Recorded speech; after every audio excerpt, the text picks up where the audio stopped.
within the Board of Pharmacy when it comes to financial and leadership practices. The changes approved by the Sunset Legislative Committee must still be approved by the state legislature overall when it convenes this coming February. I'll be back with more Alabama stories after this.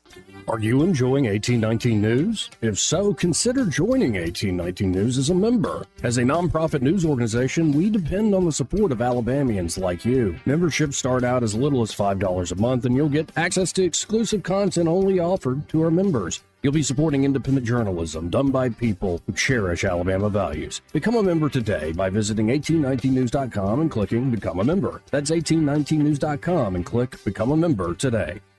The Alabama Department of Human Resources has pulled the license to a daycare center in Talladega. Precious Vessels Learning Center was first put on probation in the summer of 2024. Now that center has been completely shut down. DHR investigated reports of physical punishment of the children there, which endangered the children's health, safety, and welfare. And Faulkner University has announced it will launch a new nursing program this coming fall. Nursing student applications are already being accepted. I'm Andrea Tice. For more news affecting Alabamians, go to 1819news.com. And while you're there, subscribe to the daily newsletter. We have that time of year where storms roll through. A lot of times we're seeing a lot of power outages, in which we do install whole home generators. You can keep your power on, absolutely. Generac generators. Peace of mind knowing you always got standby power. About 30 seconds where you don't have power, those generators kick back on like nothing ever happened. When storms roll in, sometimes the lights go out. But here at Mr. Electric, we'll never leave you in the dark. Mr. Electric, power to make things better. Paid for by Christian Care Ministry. So right now may be the perfect time for you to rethink how you pay for health care. And here's why. This time of year is decision time for a lot of people, but it's also when you can join MediShare and save even more than usual. For many families, joining MediShare means saving about $500 a month, which is a game changer for a lot of people, obviously. But what's more, MediShare members like it a lot. Their satisfaction rate is 98%. Imagine that. And MediShare is a proven thing, too, for over 30 years. It's a Christian community of hundreds of thousands of people now. And here's the thing. If you join before January 15th and you use the promo code SHARE, they'll waive your application fee. So you save even more right off the bat. I'll give you the number here in a second, but just call and you'll get a price within 2 minutes. And again, the deadline is January 15th. So call now and you'll save even more. Here's the number, 855-51-BIBLE. That's 855-51-BIBLE, 855-51-BIBLE.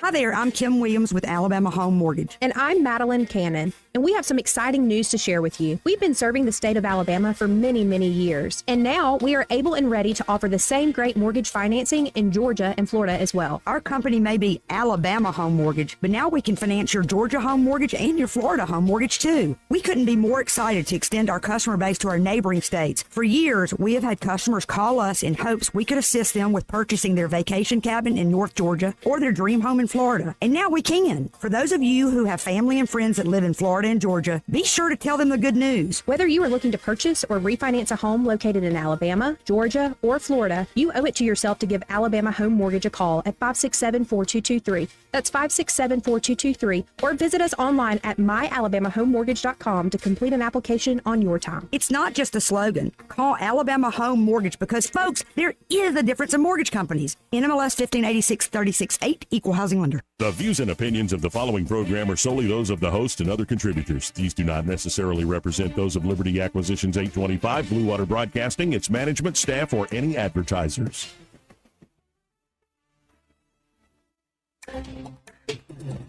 It's time for Montgomery's conversational radio show. It's news and views on News Talk 93.1 FM. To join the conversation, call 272-9228.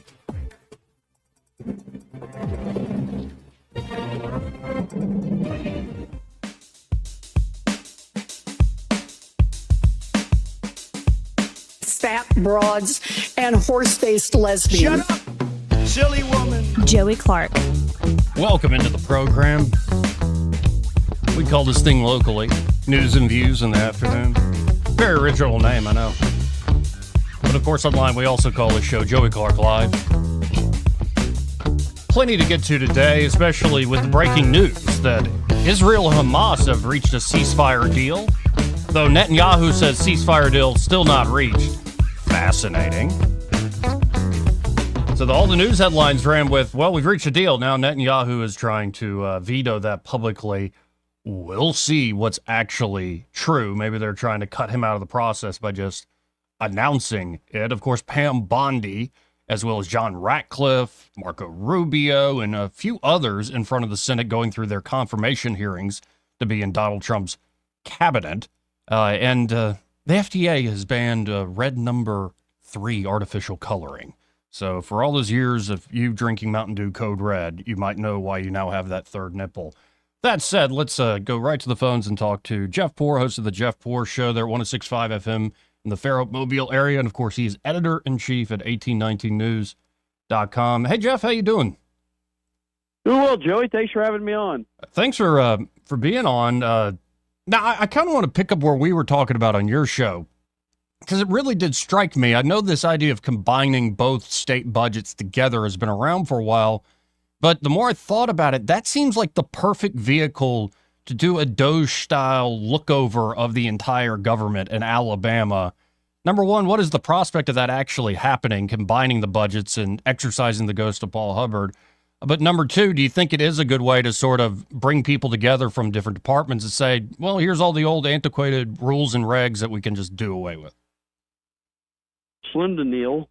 You have a teachers union this would be another one of those die on the mattress, die on this hill, go to the mattresses type fights. I mean, it is what it is because you have like an education lobby in the state that likes how money is segregated, and they like, the idea you don't intermingle the funds. You don't intermingle.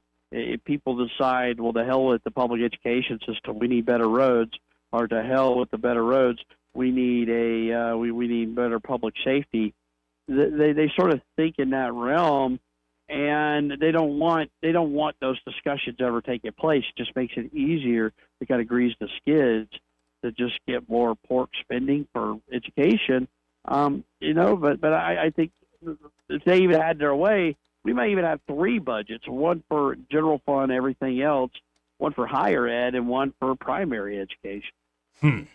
Now, speaking of the higher education aspect of this, I was worried with this so-called divisive concepts bill trying to ban DEI that it'd be a lot of effort without much actual change, de facto change. It seems like a lot of these departments are just rebranding, and you're even now seeing, I think y'all reported today, the mayor of Gadsden pushing back against this bill. Do you think this didn't go far enough, or is it not being enforced right, or wasn't written correctly?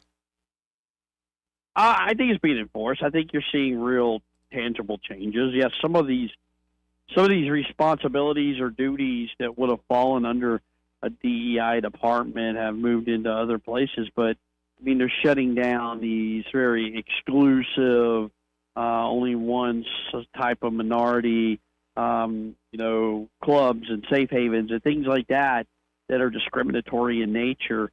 They're doing that. They're saying, stop using our public tax dollars for that stuff. I'm curious of this lawsuit. I feel like of all the states that have done this, that have passed a ban on these things, what bothers me is the ACLU and NAACP looked at Alabama to be the weakest link, and they're going to come after Alabama's law. Is it number one, Alabama's law suited for federal scrutiny? It might not be, and it could be precedent changing. And number two, what does the legal apparatus in this state that would have to defend that look like for the next 2, 3, 4 years? I don't. That's even a less a clear question when you try to answer it. It is just remarkable, ain't it, that the legislatures, the people we actually elect, whether in the state or nationally, they decide to do something as the elected representatives, and then the embedded bureaucracy in whatever institution you're talking about always seems to find a way to push back. And it's another reminder of who might actually be in charge in our societies, and it ain't the folks we pretend we elect. Well, I'll tell you what's kind of interesting to me. It's the 2 flagship schools.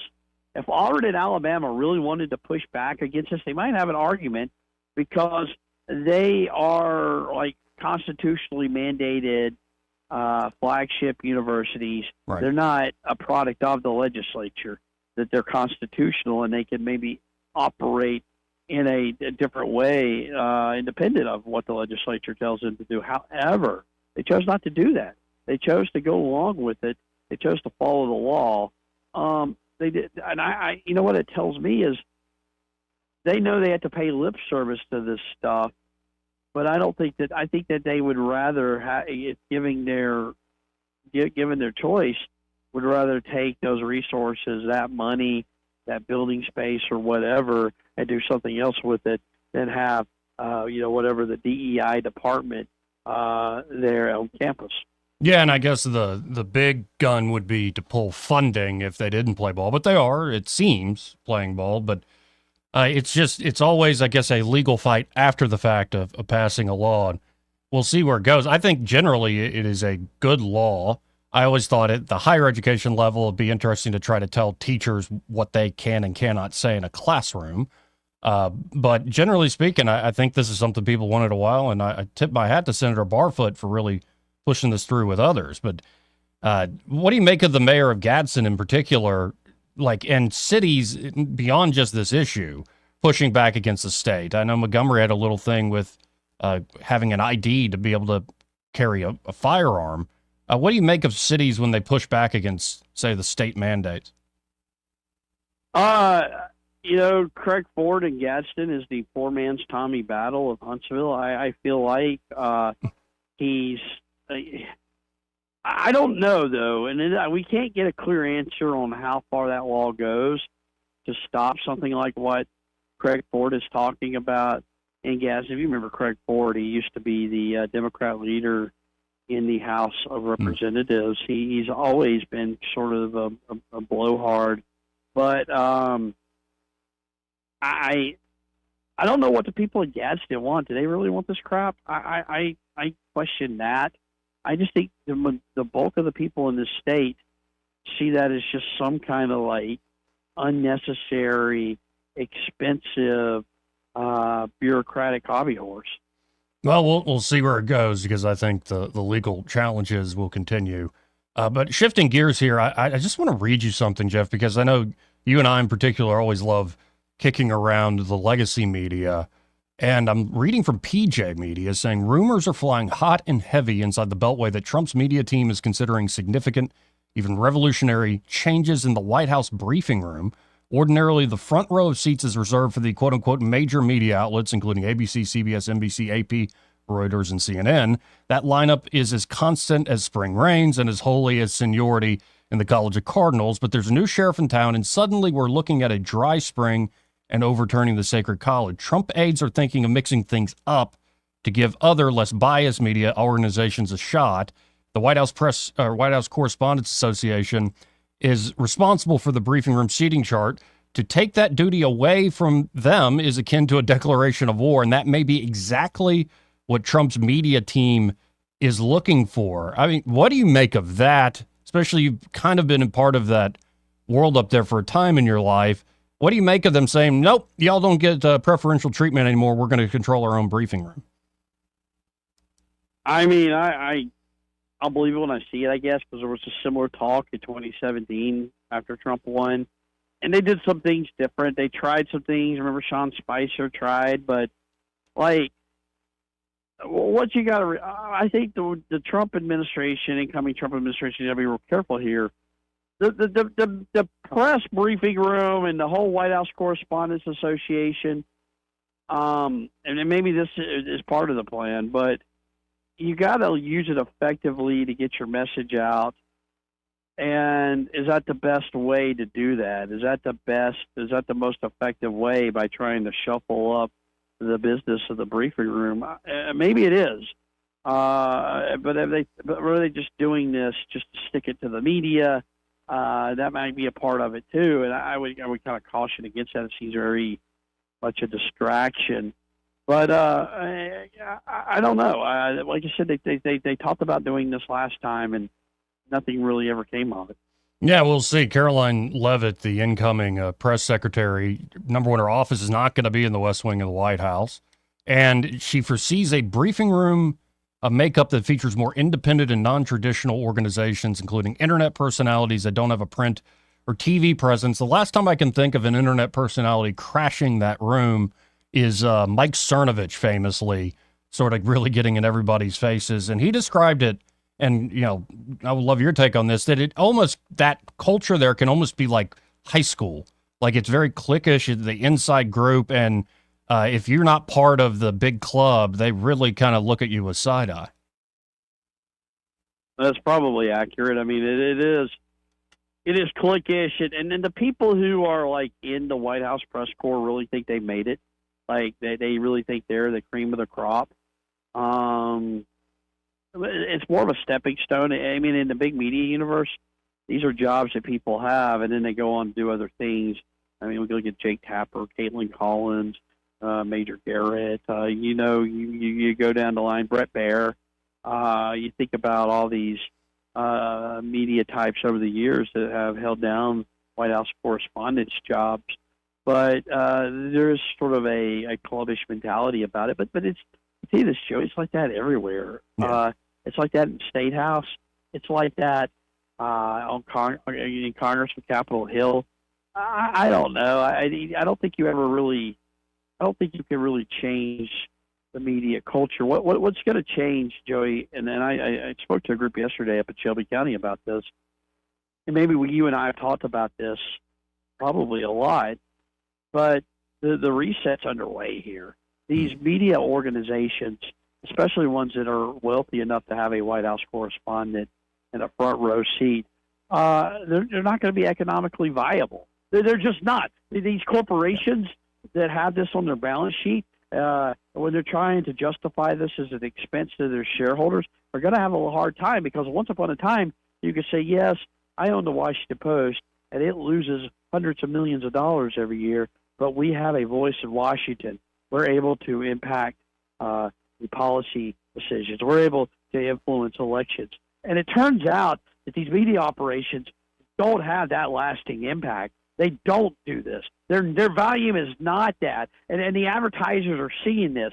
I think that these things start to kind of whittle their way down, and they try to lessen the burden on the balance sheet, for better or for worse, and this problem sort of takes care of itself. Yeah, and at this point, I'd say good riddance, and it isn't happening fast enough. And I think it at the end of the day, it's almost a technological change. Like, the amount of money, I'm looking at, say, Fox Business right now, the amount of money to have that studio, to have the hair and makeup, to have all your producers preparing things, to pay your anchors and anchorwomen handsomely, like, you can still report facts and news without having all those bells and whistles. And unless you're 70 years old, who's actually watching this stuff other than political junkies like you and I? I think people like to have it on. I don't know. I mean, Joey, every time I go home, my mom is locked on Fox News. Oh, yeah. My dad, too. There's money. There's probably money in it.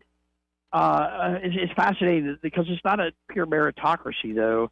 You look at the advertisers. Just do this. Watch the advertisers on Fox and how many My Pillow ads or whatever the Jewish charity is. And, these aren't the marquee Fortune 500 advertisers. You turn it on the other networks, CNN, MSNBC, CNBC, especially CNBC, they have a much, much smaller audience, but they have better brands. They're probably paying a higher ad rate.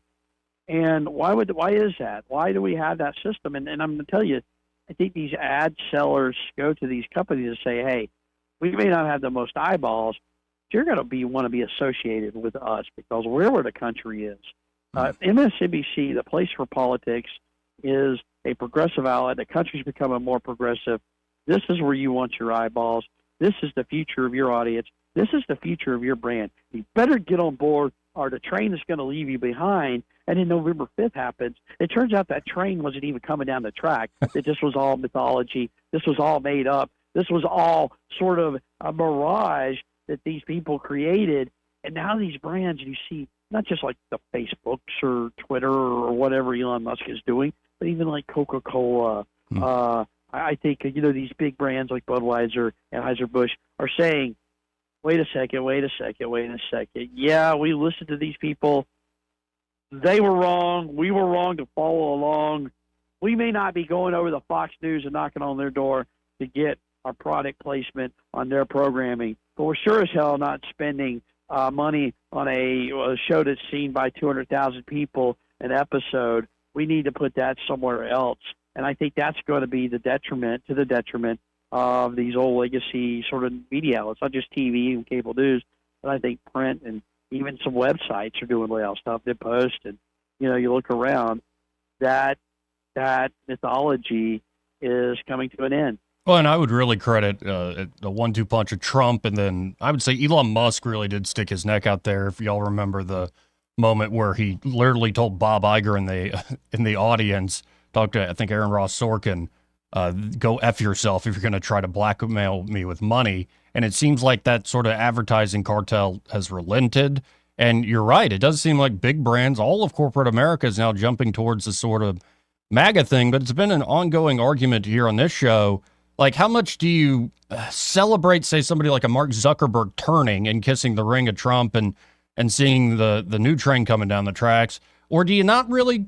Should we look at these folks with a jaundiced eye, be like, where were you, Zuckerberg, when we were fighting in the trenches? I mean, what's your sense of these Johnny-come-latelys?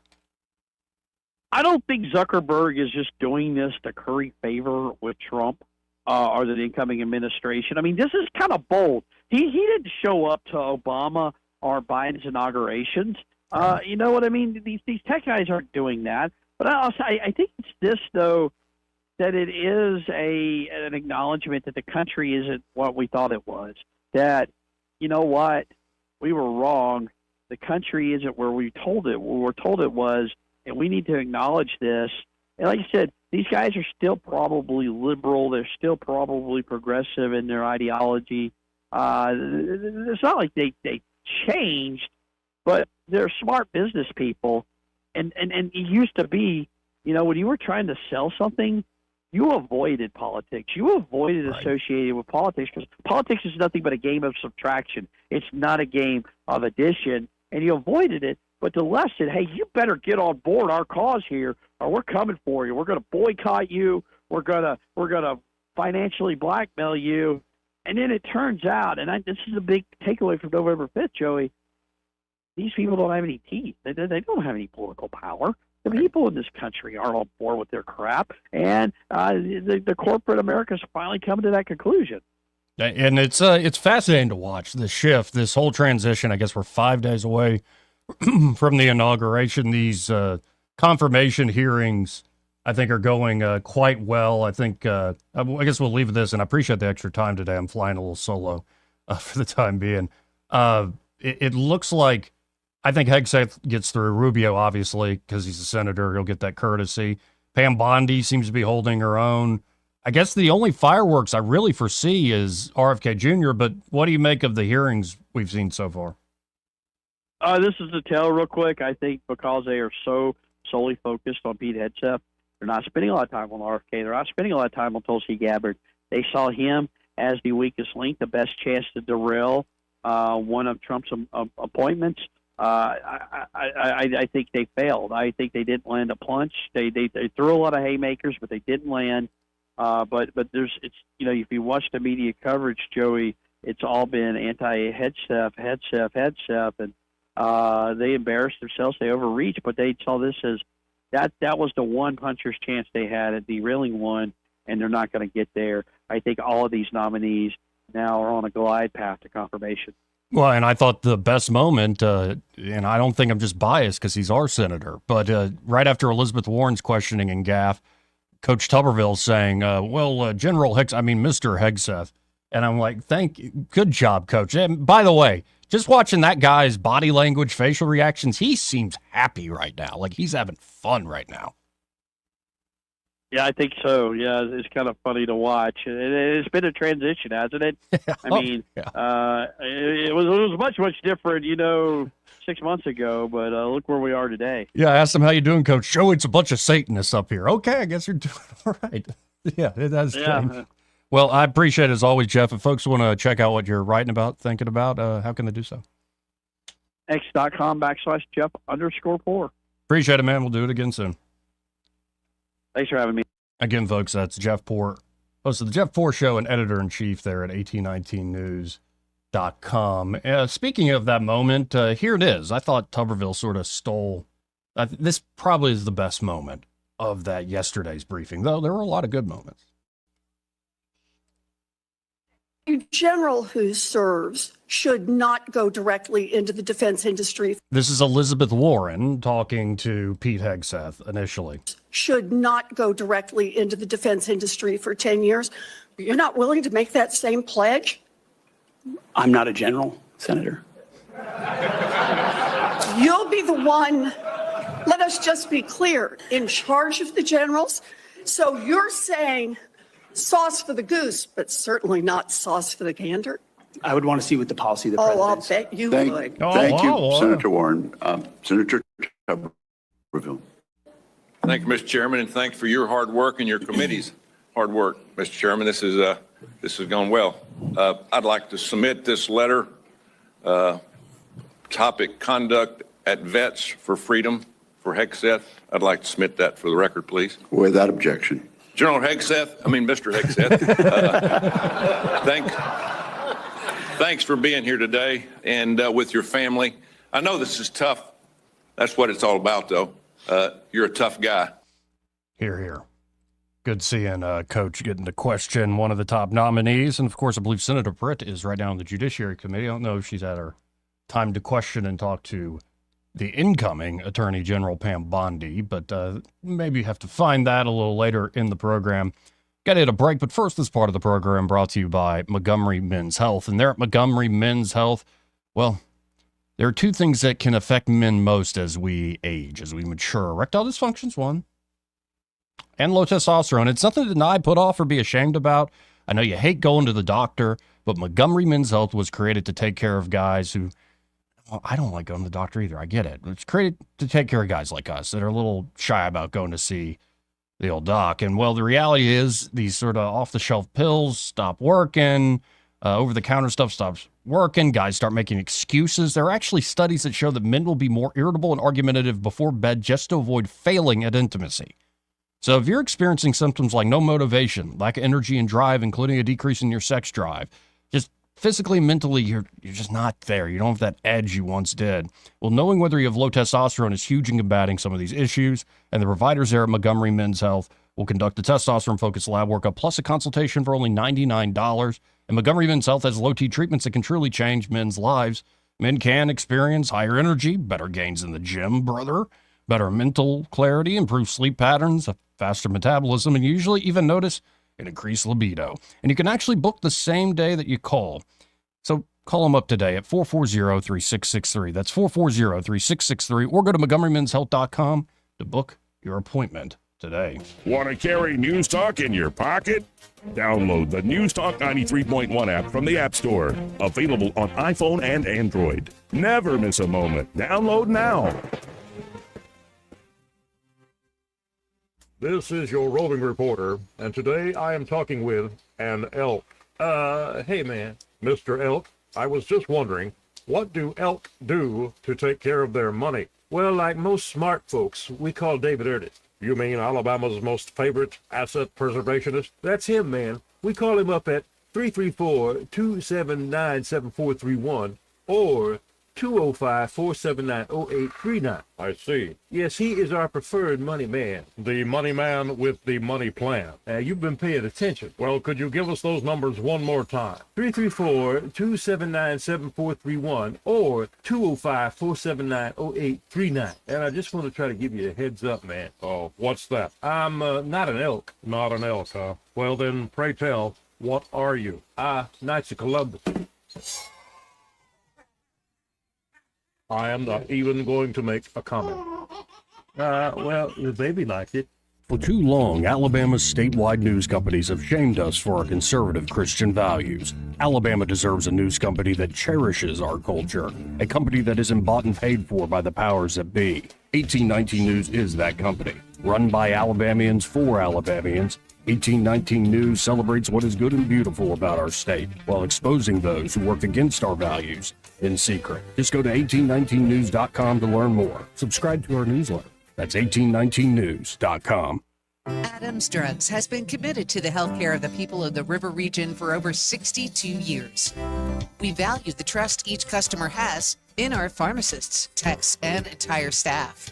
If you have not experienced the difference of Adams Drugs and are not satisfied with the customer service that you get in the big box stores, we invite you to visit any of our locations and see how committed we are to your satisfaction. Adams Drugs offers a variety of services that you will not find in all pharmacies in the River region.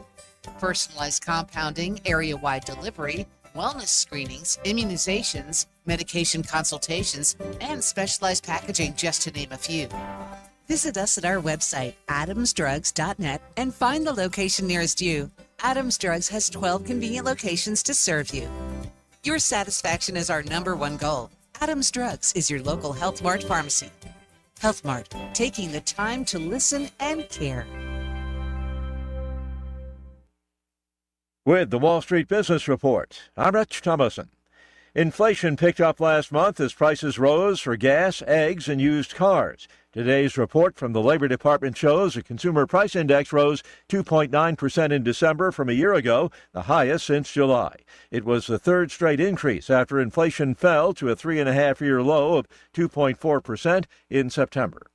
J.P. Morgan's net income soared 50% to more than $14 billion in the fourth quarter as the bank's profit and revenue easily beat Wall Street forecasts. And other major banks reported banner earnings for the year as well. Wells Fargo topped profit expectations with a nearly 50% jump in net income, with earnings of $5.1 billion in the Europe's largest economy, the German economy, shrank for the second straight year in 2024.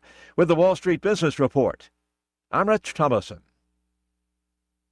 Rich Thomas Weather, a service of Wiley Sanders Truck Lines, where over-the-road dump truck drivers are needed right now. Home twice a week and every weekend, must leave early on Sunday with Blue Cross Blue Shield. Call them now at 855-777-9785.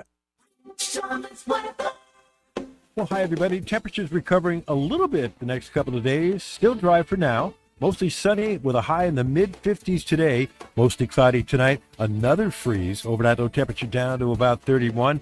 Tomorrow will be closer to the normal for this time of the year with a high in the upper 50s. More sunshine. Friday still dry. High 62. That's better.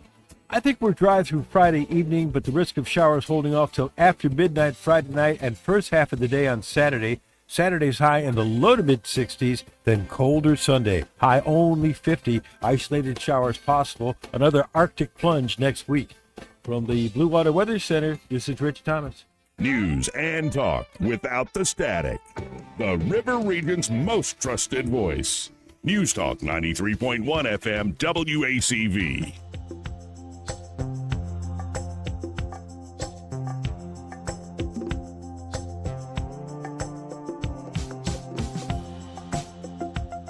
Joey Clark. Welcome back.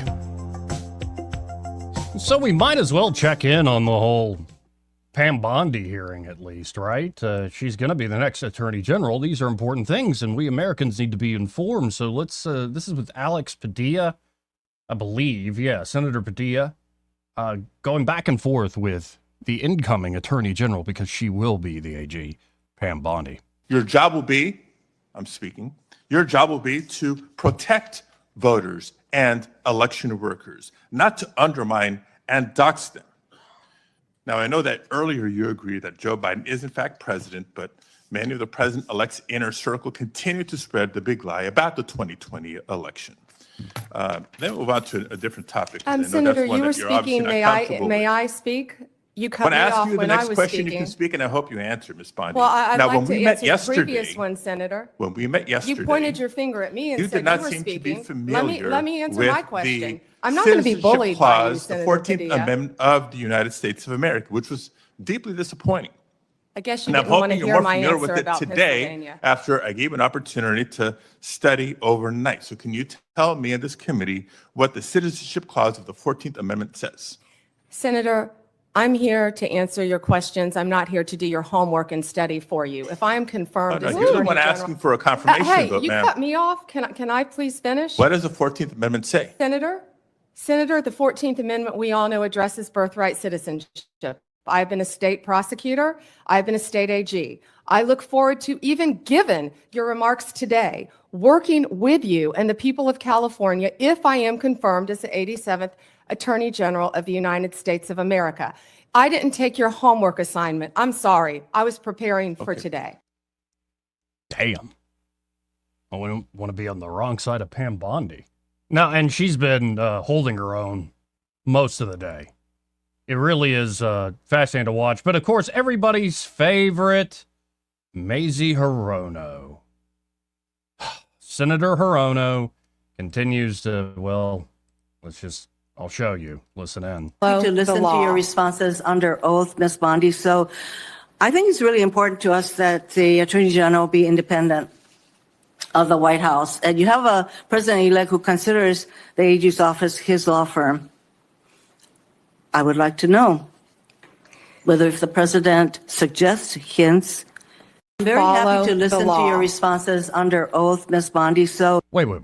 So Hirono's getting at this idea that the president thinks is like the AG is like his wingman or something. Isn't that literally what Eric Holder said about Barack Obama? That's what I thought. And this idea, she says in there, that I think the Attorney General should be independent of the White House. Where does it say that in the Constitution? So I remember this happened the last time Trump got in. They talked about the special independence of the Department of Justice, the independence in particular after you fired James Comey, the independence, the historical precedence of independence of the FBI, the G-men. Where does it say that in the Constitution?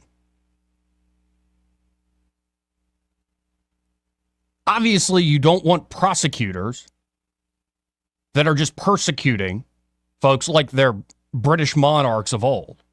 And we're supposed to have protections in law, as well as hundreds of years of common law tradition that do protect us from these sorts of things. But they're not worried about that. They're not worried about Trump like Lincoln taking away habeas corpus in the middle of a war. That's not really what they're worried about. What they're worried about is that Trump will do what pretty much every president has done, is that the president and his attorney general have discretion when it comes to what laws they want to focus on, what they want to enforce, and what sort of arguments they want to make before the courts. It's remarkable. They're already trying to play the same tricks again. That these institutions, even though Trump was just reelected by a massive margin compared to last time, none of these places can be held to account. They're somehow magically independent. There's no deep state. There's no administrative state, but there is this whole independent aspect of the executive branch that the president cannot touch. That the president's appointees cannot touch. Now, moving on. Here's Dick Durbin, kind of singing the same tune. Let's listen into Little Dick here. There's one thing above all else, and he said it over and over again: loyalty. Speaking about Attorney General Sessions, Donald Trump said, quote, "The only reason I gave him the job is because I felt loyalty. He was an original supporter. But when then Attorney General Sessions did the right thing and recused himself from the Mueller investigation, Trump said he should never have nominated him, and he fired him. Trump then nominated Bill Barr to succeed Sessions." You know what, Dick Durbin, with all due respect to Jeff Sessions, he didn't do the right thing. Jeff Sessions got screwed. Jeff Sessions got caught up in a hit job by the intelligence agencies and the corporate press. Remember the Kislyak screw job that took out both Flynn and Sessions? And as soon as that happens, all of a sudden, people at the DOJ, career people, are able to get into Jeff Sessions' ear and go, well, there's a rule because, well, you got to recuse yourself. But it's interesting, that recusal came the day after the Washington Post drops that story. It's not about Jeff Sessions. It's not about the individual personalities. It's about, yes, loyalty. Why would you hire anybody in any sort of endeavor, small business, nonprofit, a softball team? Why would you hire anybody who's disloyal? It's a remarkable thing. What Jeff Sessions should have done is go, what the heck is this all about? He should have looked into what the FBI was actually throwing at the incoming president, using the powers of surveillance of the national security state to frame the incoming president for treason. He should have, before he recused himself, asked a few more questions about what exactly are y'all up to, especially because he, excuse me, pardon me, for getting worked up. I'm not mad at Jeff Sessions. I'm mad at the way our frickin' national government works. You should have asked more questions. You should have dug into it more, and we could have saved ourselves the 2-year scam that was Trump colluded with Russia. So, no, he didn't do the right thing. But, of course, according to Dick, he of course, did the right thing because it played to their advantage. Interesting how all this works in politics. It's like ideals go out the window, except when you want to stand on those ideals to make a point for your side. It's absurd. What's the line? What's the line I keep saying? In politics, man must learn to rise above principle. Let's keep listening to a man who knows quite well how to rise above principle. Take it away, Dick. Barr successfully auditioned for the job in an unsolicited memo to DOJ that sharply criticized the Mueller investigation. Once confirmed, Barr misrepresented and blocked the release of the report, intervened in multiple criminal cases of Trump's political allies, and spread falsehoods about election fraud. But in December of 2020, when Bill Barr finally announced there was no evidence of widespread voter fraud that would change the outcome of the election, Trump dismissed him, fired his second attorney general. This time around, President-elect Trump has vowed not just to use the Justice Department to advance his political interest, but also to seek, quote, retribution against, quote, the enemy within. Okay. He has repeatedly threatened to arrest, prosecute, jail, and otherwise punish those he considers his enemies. This includes reporters, prosecutors, judges, poll workers, military officials. Are you high, Dick Durbin? Are you high right now?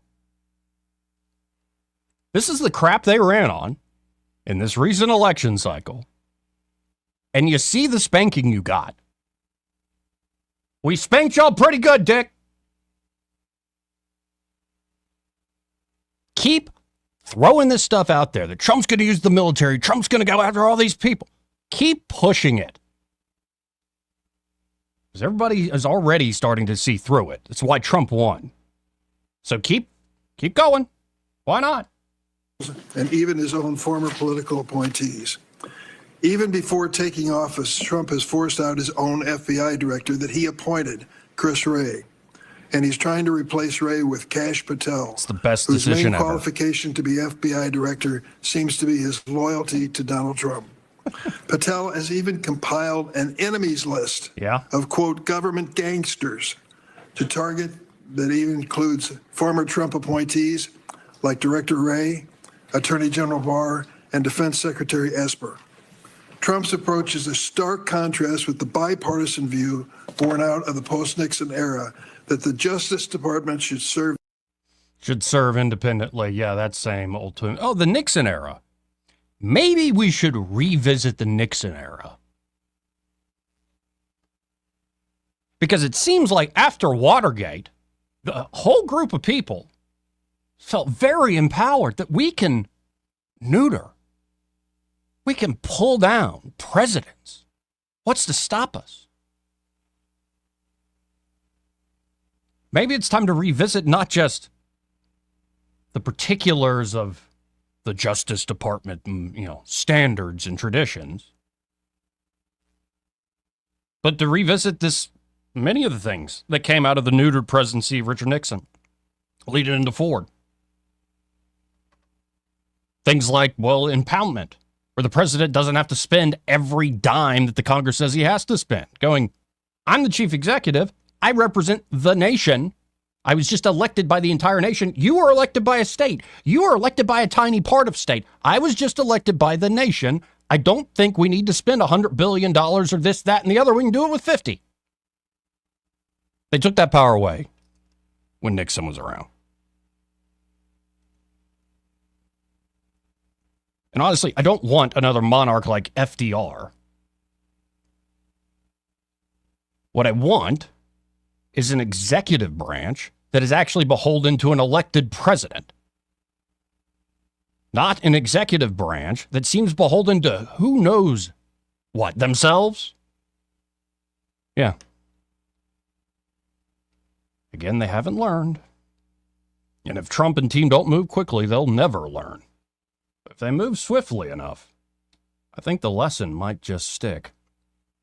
272-9228 if you want to get in on the conversation. First, this part of the program brought to you by River Region Contracting. And there at River Region Contracting, Todd Clark and his great team there are ready to help you out with your roof. I mean, owning a home is one of the most expensive and long-term investments, if not the most expensive investment you will have in life.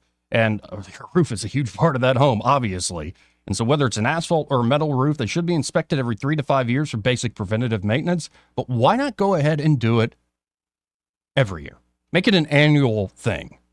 Because at River Region Contracting, and they're not associated with any other roofing company, it's just River Region Contracting with Todd Clark. There they have always free inspections, always free estimates, and their insurance specialists, so they can walk you through an insurance claims process. And when you're getting things checked every year on a regular basis, you have incredible standing to say, hey, insurance company, I wasn't negligent. We are constantly checking on this. You catch problems before they get too expensive. This is the right way to go. Go with River Region Contracting. Call them at 356-8635. That's 356-8635. And be sure to tell Todd Clark that Joey, that guy on the radio, sent you. We'll be right back, hopefully with Austin Barenko with Invista Advisors. He may not know whether he's coming or going, but whether you're going to work or coming home, Greg Budell is there. Mornings 6 till 9 and afternoons 3 till 6. Only on News Talk 93.1 FM WACV. Guardian Credit Union believes this is the year you take control of your financial future. Resolutions are a great start, but Team Guardian is here to help you all year long. Whether you're starting fresh, planning big, or fine-tuning your budget, our team wants to help you make a plan you can stick to.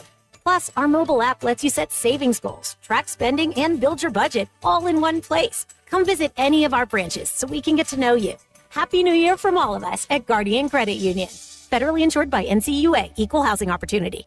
Hi, I'm Dr. Candace Cobb with HealthStar. We've enjoyed a long-standing relationship with our friends at Blue Water Broadcasting. The Blue Water team is a mainstay in our advertising, not only because of the success of our campaigns, but because they truly understand what being a local business is all about. Radio works. It's as simple as that.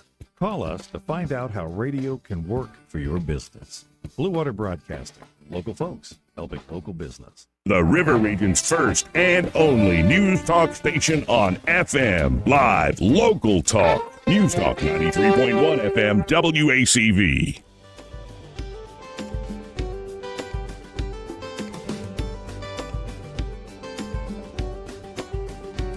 Joey Clark. Welcome back to News and Views in the afternoon, or as we call this show online, Joey Clark Live. And let's go right to the phones and talk to Austin Barenko with Invista Advisors. Hey, Austin, how you doing this afternoon? Oh, having a great Wednesday, Joey. What about you? Likewise. Got up early, got some workout in. I'm ready to go, watching all the craziness in Washington, D.C. and getting ready for this legislative session in the state. But I think it'd be wise today to almost reintroduce yourself and tell folks who maybe haven't caught this segment before about Invista Advisors and what y'all provide. Yeah, appreciate you asking. And, we're a holistic financial firm. Anything in the realm of finance that you need, whether it be managing retirement assets, planning for your kids to go to college, building an estate plan so that when you pass away, you can leave, a legacy or generational wealth to those behind you. If you're a small business owner, we're in the space of helping you value your business for a sale so that you can retire. Or if you are looking to purchase a business, we'll go out and shop around within our book of business to find, maybe someone selling a business for you to buy. If you're looking to do anything in the realm of a large purchase, houses or building out, development, we'll look at those types of things too. So I hate to peg us into a single thing that we do really well. I think we do a lot of things well. So, anything in the financial realm, and I guess I haven't mentioned, endowments, non-for-profits, association funds, we manage those as well. So anything in the realm of finance, we're willing to have a discussion, and if we can't help you with it, we will point you in the right direction. Beautiful. And really begins with a conversation, right? It's just letting people get in touch so y'all can get to know them and really get this full look at what somebody's trying to do. That's right. Every client discussion is different.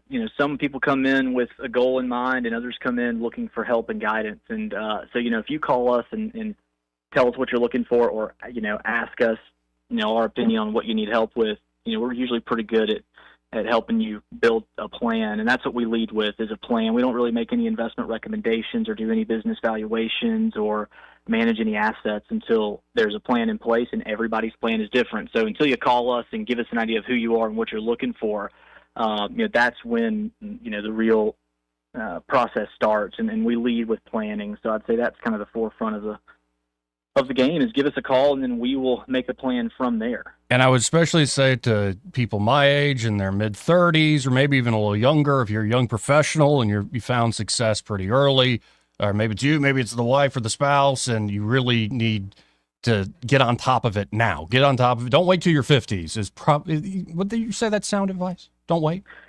Yeah, especially in the realm, we've talked about this from an insurance perspective before. I can't tell guys our age, between 30 and 40 enough. If you're in good shape, or even if you're not, and you can take a year to get in good shape to get life insurance now, you will thank yourself in the future when you have a family and you're not paying, exorbitant premiums for life insurance. That's a supplemental part of our business. Most of our clients don't like to shop around with insurance salesmen, and even though we don't lead with it, we sell insurance. And so that's something you want to start early. And then, I've got a couple of clients off the top of my hand that I work with here in the local community that started saving small dollar amounts with me in their mid-20s and are well into the six figures now in their early 30s, just because they've been disciplined through saving in a plan that we put in place. It's not sexy to build a financial plan in your mid-20s and stick to it, but now that they're in their early 30s and, financially responsible, it is an attractive thing, and they started early. So the earlier, the better. Time is always your friend in our industry. Beautiful. Well, again, folks, we've been talking with Austin Branco with Invista Advisors. If you want to get in touch with him and the team there, it's 387-0094. Again, that's 387-0094. And be sure to tell them, hey, I heard Austin on the radio with that Joey Clark guy. Thank you so much, Joey. Appreciate it, Austin.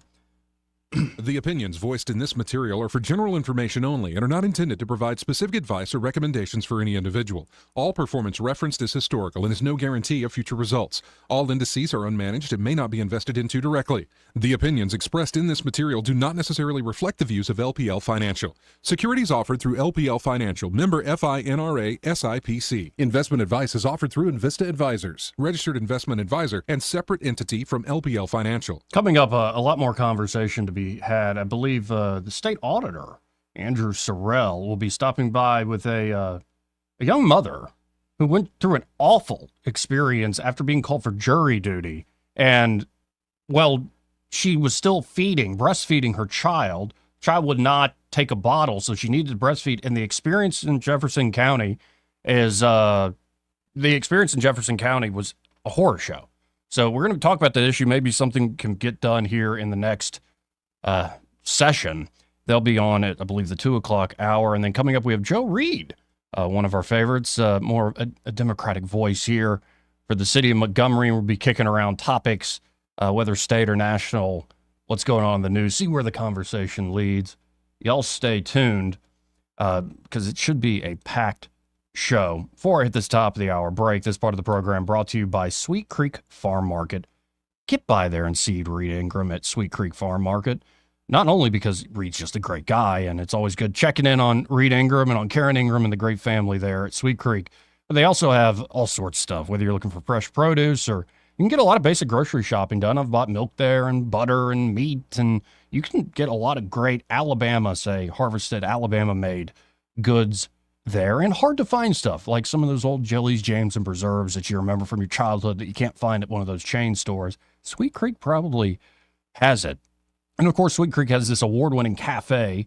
You can stop by for lunch, get a kick butt sandwich that'll fill you up. You might even just eat half of it, save the rest of the sandwich for later. You're getting 2 meals in one there. Of course, they also have those hubcap-sized cookies.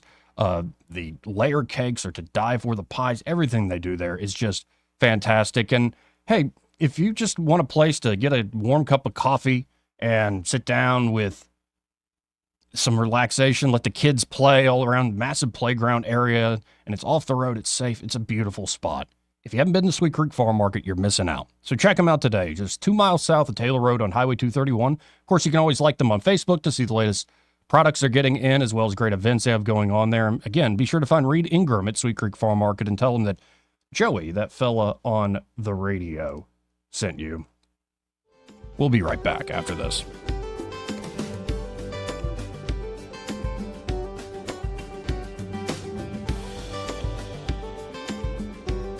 Joey Clark.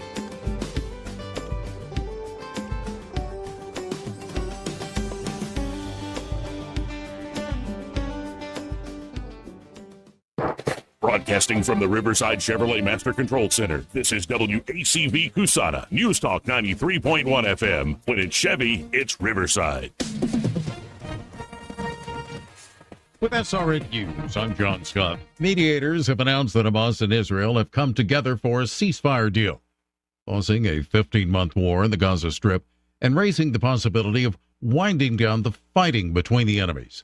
The deal promises the release of dozens of hostages held by Hamas in phases, the release of hundreds of Palestinian prisoners in Israel, and would allow hundreds of thousands of displaced people in Gaza to return to what remains of their homes. The agreement still needs to be approved by Israeli Prime Minister Benjamin Netanyahu's cabinet, but is expected to go in effect in the coming days.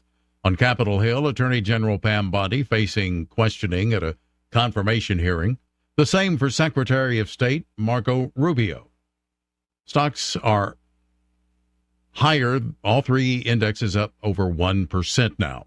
This is SRN News.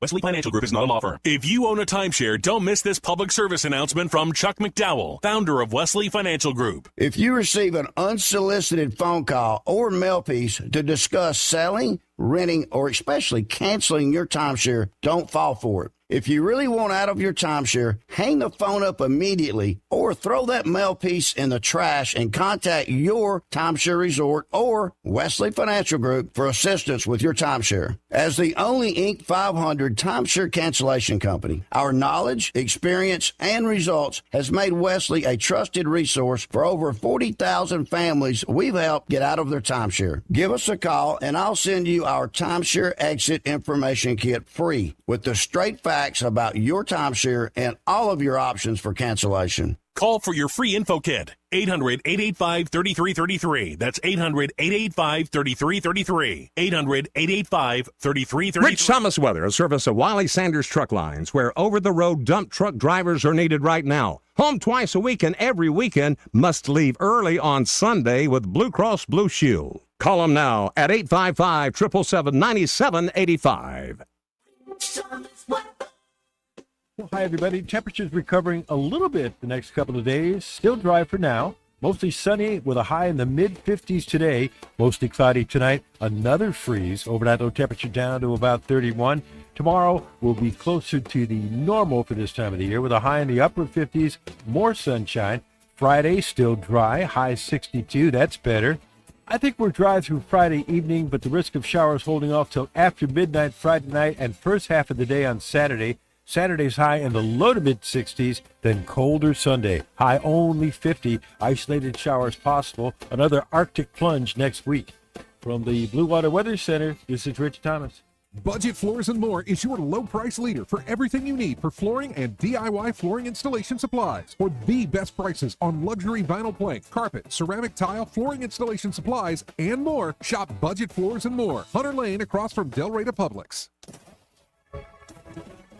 From the Blue Water Broadcasting News Center, these are today's top stories.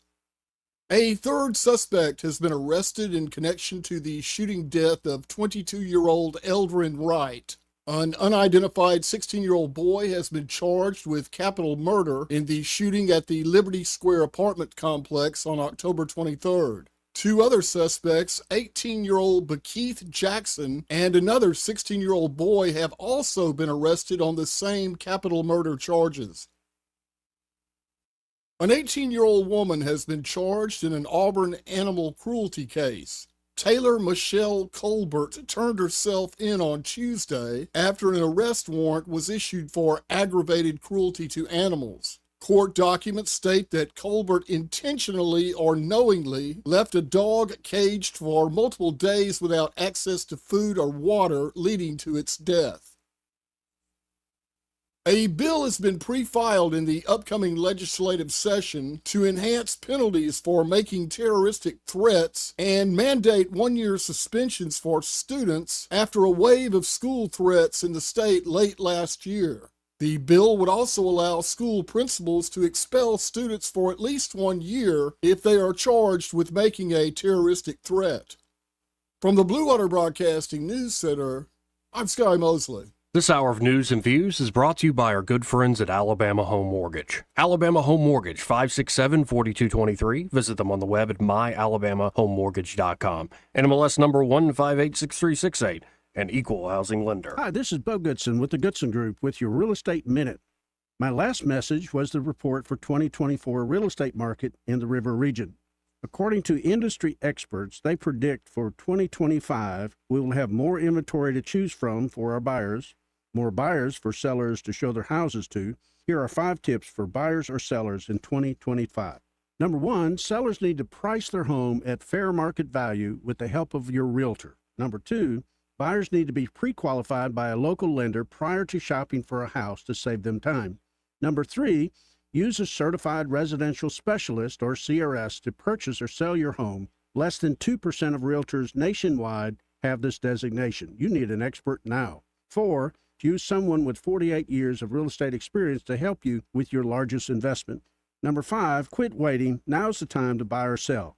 Call Bo Goodson at 221-2883, the Goodson Group, or 551-0225. The views and opinions of the following program are solely those of the host and other contributors. These do not necessarily represent those of Liberty Acquisitions 825, Blue Water Broadcasting, its management, staff, or any advertisers.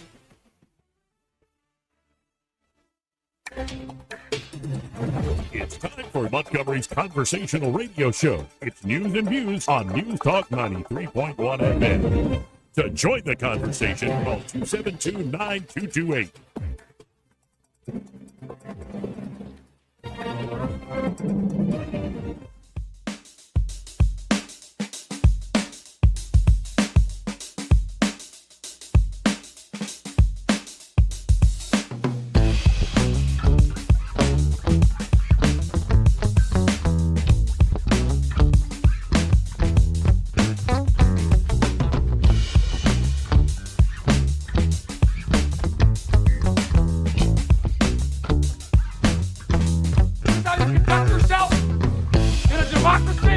Joey Clark.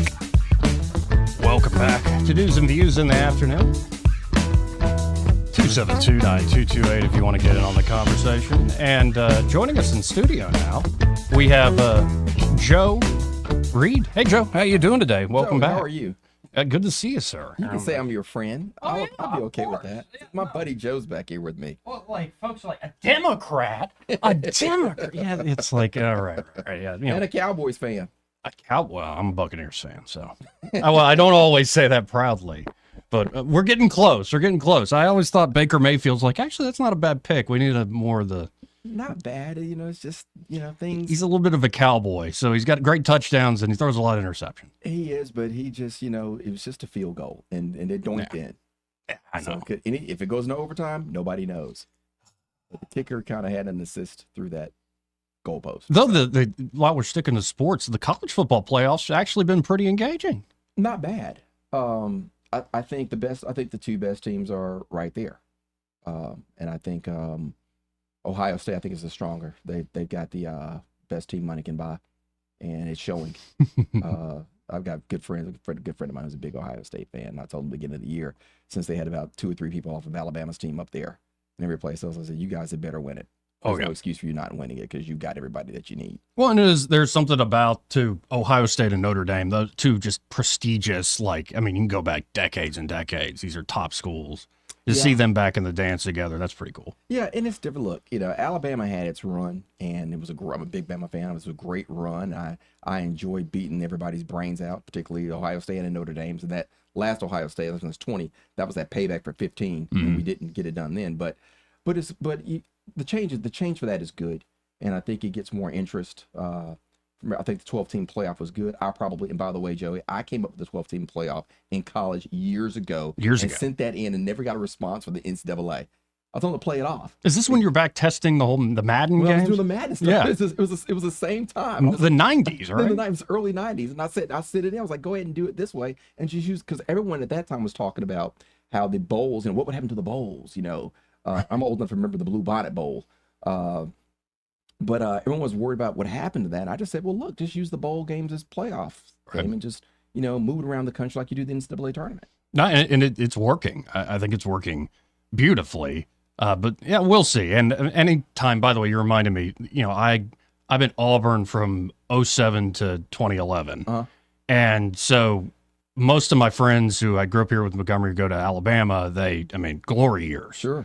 But my senior year at Auburn was the Cam Newton year. Oh, yeah. So I always have that in my back pocket. You look, I remember that game down in Tuscaloosa, and Alabama was up, and he led a comeback for the ages. A buddy of mine is at the game.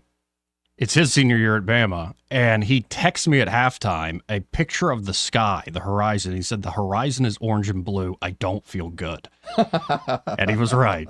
Yeah, it's something that actually just take a load off. I remember in the middle of this political election, I'm sitting there doom scrolling through X or Twitter, and this is before November, and the World Series is on.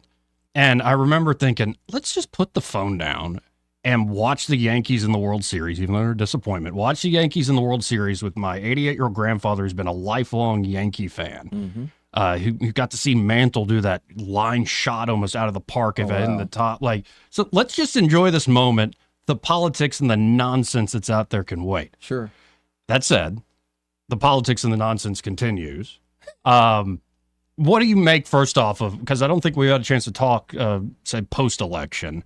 What do you make of what happened with Trump's victory and Kamala's loss? I think there have been probably 3 in the last 60 years. 60 years, I think you've had 3 what I call big personalities. George Wallace is one of them. I think Bill Clinton is one of them. Ronald Reagan certainly one of them. I think they're all eclipsed now by Donald Trump.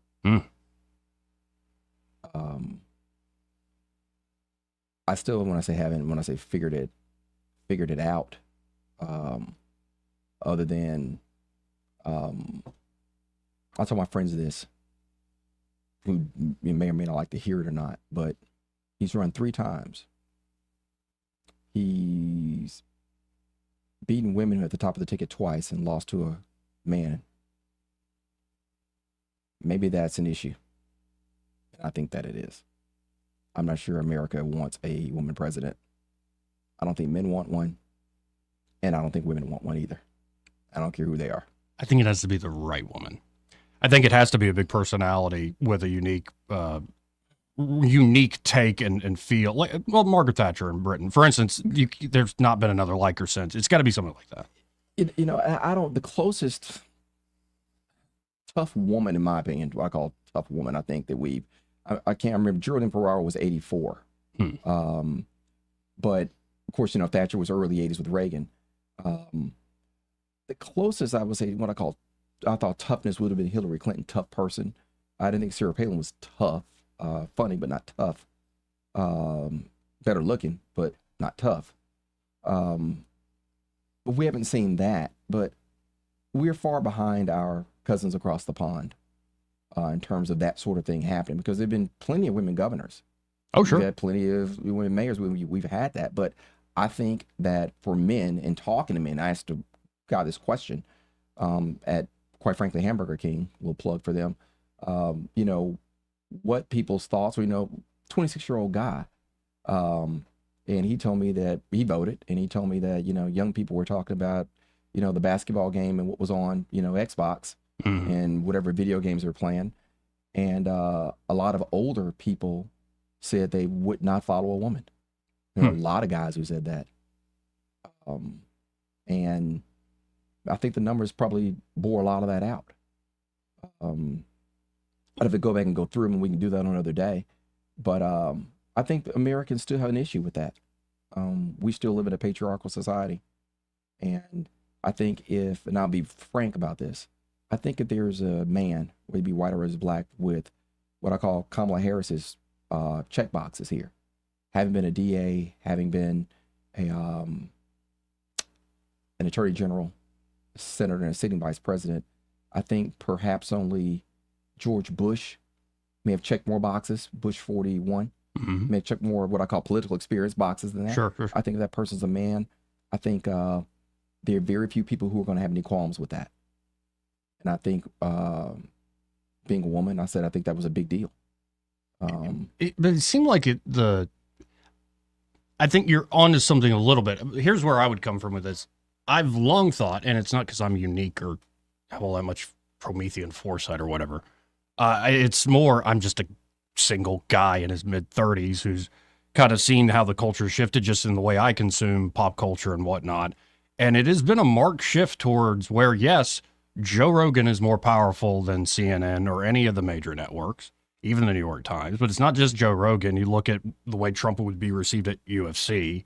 You look at you could call it the manosphere, like YouTube in general, like is much more male dominated. Like 70-something% of the people that watch YouTube are men. And it seems like that culture started to become dominant, is dominant right now. And it's not like everybody who's in that culture would never vote for a woman. It's more like, I think a lot of guys got tired of the sense of being lectured or hectored about certain things, and you must support certain things.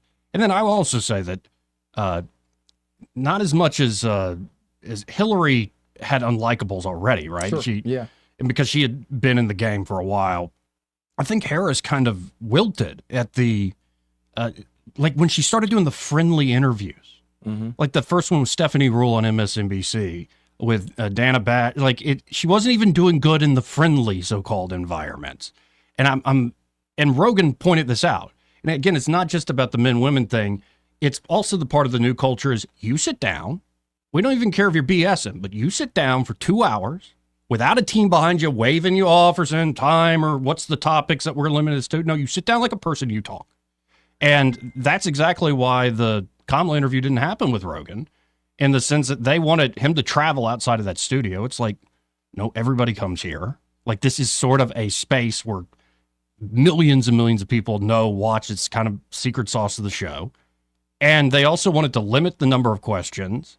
They want to control the interview like a lot of interviews. But again, it's a different day and age. So I almost feel like a part of the way politics is done, added to your point, it really kept the Democrats from even getting close to this thing. And then also, whether you want to call it providence or fortune or whatever, when Trump is shot in Butler and he stands up and pumps his fist, that's when you see Mark Zuckerberg come out. That's when you see Elon throw his support behind him. It seemed like that's something that, it was one of the realest things I've seen in politics, is most of it is contrived for one way or another, like these committee hearings we're seeing. Sure.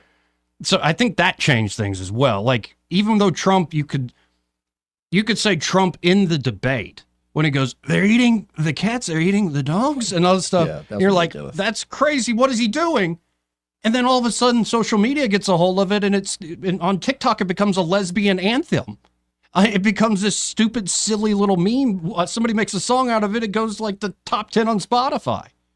So I think you're right when you said the personality thing. It's almost like no matter what, like the Tony Hinchcliffe making the Puerto Rico garbage trash joke, and then Biden turning around, Trump becomes the garbage truck man, Trump at Mickey D's.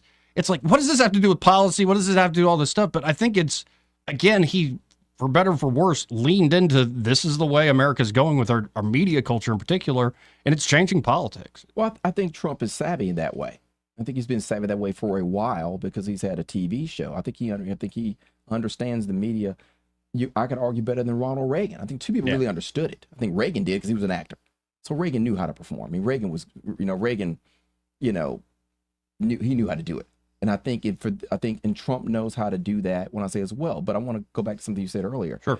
That we have to be honest with about women have a very difficult time politically and in what I call take charge positions. They just there's a certain reality, Joey. They just do. A woman has to walk the fine line between her femininity, which men are very quick to jump on and try to degrade women about that, and being tough and not being called the B word. Sure. Okay. Very difficult to navigate. Okay. Very, very difficult. Because one thing for us, and we were on, there are lots of things I say on this show. We were on cable that I won't say here because I don't want to get your license yanked. So we have to do a podcast one day and then I'll really tell you, what I really think and how it goes. And, but if you got to navigate that, and that's very hard. And so, if you're too tough, you're a witch with a B. If you're too kind, you're too soft for the job. Whereas as a man, we don't have those problems. The worse we are, the better we are. The uglier we are, the better we are. There is no, we can say we want to say, do we want to do, I get drunk, you get drunk, we go outside, pants fall down, everything's exposed. We laugh about that, maybe pictures taken. Yeah. People forget about it the next day. If it's a woman who does that, she's totally destroyed with a moment like that. And the way I'll say it is that even when you look at Donald Trump and the things that were said in the 2016 campaign, all right, where you're going to grab certain women, you're going to grab certain things and things that happen. You can go into, I'll tell you, Joe, you can go into any humane society in this country and they'll let you adopt all the kitty cats you want. If you're rich, they let you do it. So you're right. If you're rich and you're a guy, you can do it. If you're a woman and you're rich and you're above a certain age, you're dating younger, it's a different ballgame. You can't adopt those dogs. They don't want you to really look at them. They just want you to walk past the cage and get something else, get a rabbit or something, but don't do that. And so that's the hypocrisy that we live in terms in being in a patriarchal society, and that played a big role in that. And so, when you got a woman who is not going to go on Joe Rogan's because she's going to let it loose like she probably would when she was in college or anyplace else and say the things that women say when we're not around, Joey, say that stuff when when they're in that second glass of wine and they really start talking about men. Yeah, they're not going to, because the pearl clutching begins. Oh my God, I can't believe she said that. Oh my God, well, what if? See, we'll touch on some other things and we'll get in some places we probably shouldn't go right now. But I'm saying there's a difference. Oh, there is definitely a difference. So it's a double standard, and men can just stand it, and women can't. It's changing though. Like I often say, these women in Congress are out of control, and I like it. Like Nancy Mace, Jasmine Crockett getting into it recently. And it's not like this is the ideal of what we want in American governance. But and I'm also seeing that there are AOC on one side of this. Anna Paulina Luna her profile has really risen quite quickly. Yeah. You're seeing now Senator Brett. She's now doing these walk and talking things. And very well produced and stuff like that. So I think there are women on the rise all across America in both political parties. Where you say patriarchal society, I think we are in terms of legacy, but I also look at the change, and some of it's economic, some of it is social change. If you're a man who's like making above six figures, you're in that top 5% or that top 1%, man or woman, you're tending to have longer term marriages that stay together. You have intact households. You're doing well across the board. But if you go back to the median wage earners now, men in particular, it was like 50 years ago, 90% of those guys were married. I think it's now down to 60%. I got an easy answer for that. I know exactly why that is. I know exactly why that is. Why? Because women have the education and the opportunities that they didn't have before. Sure. And they don't have to take crap off of a man. Oh, sure. And I think there's something to, if I make enough money, I'm an educated woman, I make enough money, and I don't want to have some guy who makes less than me and who isn't at the same level as me. I think there's some of that going on too. Yeah, but not as much as, this is not, Leave It to Beaver anymore. And so women, keep in mind, there was a time where women couldn't get along without the permission of their husband. couldn't do that. They didn't. They were not in school the way they are, not as educated. They were demonized if there was a divorce. It was their fault. So many pressures were put on them. And so when you get the Virginia Slims movement and you start moving forward in the 60s and the 70s, and women are going to college like men are, getting the jobs that men are, and something I'm proud to say the Democratic Party led in, which is getting women out there and getting the Equal Pay Act going and things of that nature. And suddenly now women who were, in my opinion, captive, economically captive, aren't anymore. So they can do their life. Look, I can buy my own car. I have to ask you money to go shopping. Remember those days of the Jetsons when Miss Jetson takes, he's got the wallet and takes the cash in the 60s? Yeah. No, I've got the wallet and I've got my own cash, got my own card. So I don't need you. So you negotiate, and I think you stay in places from a position of strength. Okay. Yes. And so if you're not in that weak position where someone's telling you, giving you an allowance, as some men would do to their wives, there's one car and I'm driving it, so you aren't going anywhere. Okay. Right. And you're a homemaker, which is great and fine, but you're stuck there. There's a difference. And so now where women have more options, they don't have to put up with a man's crap. Right. Let's face it, we've evolved a little bit, but not a whole lot.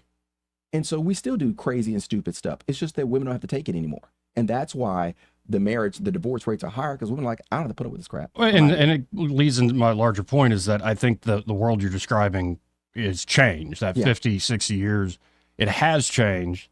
I think there are, not to pick on her too much, and I'm not picking on her, I'm just using Senator Katie Britt as an example. Sure. When she was running, I never heard it out of her mouth that I'll be the first female senator.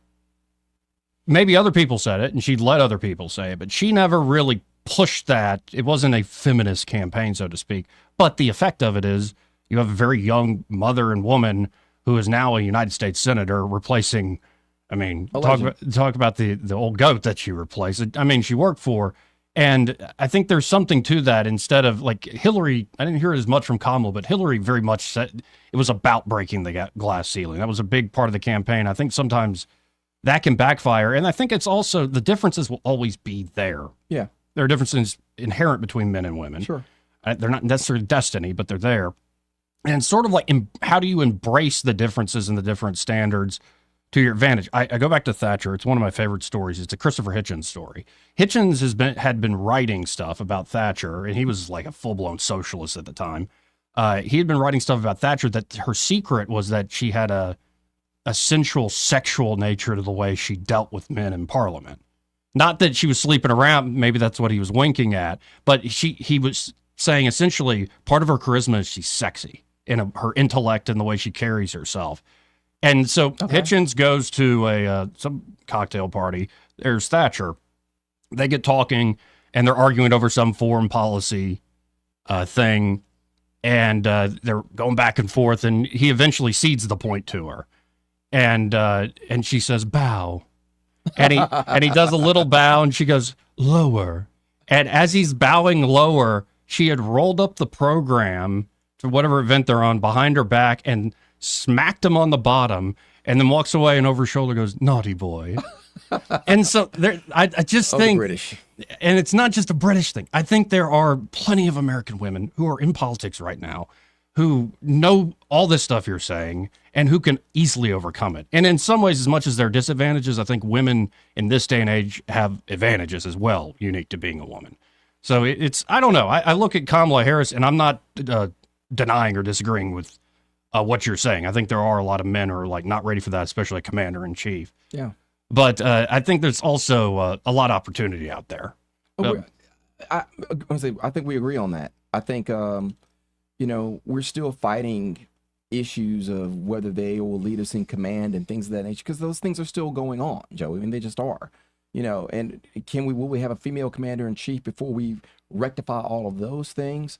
I don't know. I don't know. The time tells that answer. I mean, you go back to Harry Truman, who desegregated the armed forces, with the Executive Order 1948. Do we get to a Colin Powell if we don't have that? Do we get to a Chappie James if we don't have that? Lloyd Austin if we don't have that? Do those things have to, fix themselves first before these other things happen? I'm not sure, but I think that's why I think the culture that a president has impacts, what happens around that person, whether it's good or whether it's bad, because people feed off of the leader. That's what they do. And so if the leader is restrained, then the culture is going to be restrained. If the leader is assertive or aggressive, the culture is going to be that way. And what you're seeing, I'm coming back to your point you made earlier, which is, some of the women in Congress and this thing going on with the Congresswomen, Mace and Crockett. Yeah. Let's take it outside. Well, I think you and I both know what let's take it outside means. Right. It's not let's have a cup of coffee. That's not what it is. No, it's not. Let's have it. Let's roll it up and see what you want to do is what that is. And so, and I know that's what she meant. She said something else, but we all know what that means. And so, but again, I think, whereas a concerning thing to me is the civility that is leading our elected officials. We've got a senator who's sworn in, and the civility of shaking hands with her husband can't do it. I'm like, that's utterly ridiculous. Bad behavior is bad behavior. Whether you have an R in front of your name or a D in front of your name, my parents never raised me like that. Right. I was never taught that. I was never taught because you could be disrespectful if you were black. You could be disrespectful if you were a man. You could be disrespectful if you were a Democrat. My parents never taught me anything like that. It was a way to treat people. It was a way to act. And if I didn't act that way, I got my rear end kicked. That's how the deal went down. And I kept those things. So even, but civility is leaving. And so civility now is being looked upon like it's some sort of disease or a weakness. Well, this is the clip in question. For folks who haven't heard it, this was, I think, yesterday, some big committee hearing. It's Jasmine Crockett, a representative from Texas, and Nancy Mace, I believe she's in North Carolina. And this is the little back and forth here. Honestly, it's a bunch of crosstalk. Somebody's campaign coffers really are struggling right now. So she gonna keep saying trans, so that people will feel threatened. And child, listen, I want y'all to am tell no me child. whether or Do not call me a child. I am no child. I want Don't to even find start. out I am a grown which woman. of those I am 47 years emails old. I have broken actually more have. glass ceilings than you Chairman, ever I will. am reclaiming my Let's go. time. You will not do that. I Order. am not a child. I am reclaiming my time. If you want to take it outside, Mr. Chairman, the committee is not in order. Order. She's genuinely pissed, it looks like. Oh, yeah. She meant if you want to take it outside, she meant to take those heels off, pull those earrings out, and she was going to get down to business. I'm going to, if I ever have the privilege and pleasure of interviewing Nancy Mace on the show, I'm coming in to what, I can't remember the band. Ooh, child. Yeah. Things going to get easier. Yeah. I don't know saying that, but I know the tune. Yeah. So what are we doing? 5 steps, I think. There's 5 steps, and something like that. Well, do you remember some time ago when the senator from Oklahoma, I can't think of his name, real big guy, the MMA fighter, challenged one of the people who was talking to a fight? Yeah. And then Bernie Sanders would tell him he says, like the granddad, like dad in the room, you're a United States senator, sit down. Right. And I'm like, but this is, we're evolving, certainly. Well, in a way, we're devolving because in our early history, you've got people beating each other on the floor. Of course, and Marjorie Taylor Greene wants to say, let's bring guns into the Capitol, open carry. Are you sure about that? Are you sure about that? That's what you want to do. It's a good question, actually. Right? That's what I'm saying. That's why. See, we're degenerating here. Okay, this is a race to the bottom. And then there's another part of me. We got to hit a break here in a second. Another part of me, Joe, where I'm like, in some way, it's more honest though, because I always found that in some ways you're right. I wasn't raised to hate people because of all these different marks. You get to know the person, sure, and you respect the person for who they are. You might disagree, but whatever. But I think there's also been a way of, it's a means of control that everybody's so nice, and the etiquette keeps certain truths from being said that need to be said sometimes. That the politeness is like, we know for a fact. Well, I'll put it this way. It used to be folks thought, oh, y'all argue and then y'all go to dinner. So y'all are hypocrites because you do this play fight for the constituents back home. Now it seems like they genuinely don't like each other. Yeah, I think you're right. And so in a way, it's more honest, and maybe that public friction the heat will create light, so to speak. Well, I think if you got that, then how do you solve bipartisan problems if you can't get along? Well, this is where they're besties for the resties. John Fetterman and Katie Britt are solving that problem. Yeah. There are a few folks up there. The Senate, I think, will lead the way in that. I'm not sure. Well, we'll see. We'll see. 272-9228 if you want to get in on the conversation. That's 334-272-9228. This part of the program, in fact, the entire hour, brought to you by Alabama Home Mortgage. And there at Alabama Home Mortgage, Kim Williams and Madeline Cannon are ready to help you with, well, buying a home in the new year. It all starts with pre-approval. Don't want to skip that step. And from pre-approval all the way to closing day, they will walk with you, especially if it's your first time buying a home. They can guide you through that process if you're just learning it. Or maybe it's not your first rodeo and it was a mess last time. You want some great local folks you can trust, the gold standard when it comes to mortgage companies. Again, that's Alabama Home Mortgage. Or if you're looking to refinance, whether to get credit card debt off your back, maybe you had a big Christmas, or it could be you're looking to reinvest in your home, or maybe the kid's moving off to a new city. You want to help get them started. It could be whatever reason you built up that wealth in your home. Alabama Home Mortgage can help you do it the right way with a refinance deal. That number, 567-4223. That's 567-4223. Or you can visit them on the web and apply online at myalabamahomemortgage.com. There is a difference in mortgage companies like Kim and Madeline. Prove that to you today. NMLS number 1586368, an equal housing lender. Want to carry News Talk in your pocket? Download the News Talk 93.1 app from the App Store. Available on iPhone and Android. Never miss a moment. Download now. Before you buy new floors at a discount store and get them installed by the cousin of a friend who does this kind of thing, consider the better option. Prattville Carpet carries the most reputable brands for selection, style, and quality you can trust. And with their non-transferable lifetime installation warranty, you'll never have to worry about hardwood warping or carpet buckling. Your floors will stay as beautiful as the day they installed them. Hi, I'm Ray Bowles from Prattville Carpet. If you're looking for carpet, hardwood, laminate, vinyl plank, or ceramic tile, call us today for your free measure. Prattville Carpet, we're more than just carpet. Honey? Yeah? Do you think it's safe using all these extension cords? Oh, yeah, it's fine. Actually, too many extension cords can be dangerous. Call Crosby Electric to add new outlets. Sure is dark in our yard. Good. We'll sleep better. Maybe you will. Crosby Electric does landscaping lighting for beauty and safety, as well as security lighting for peace of mind.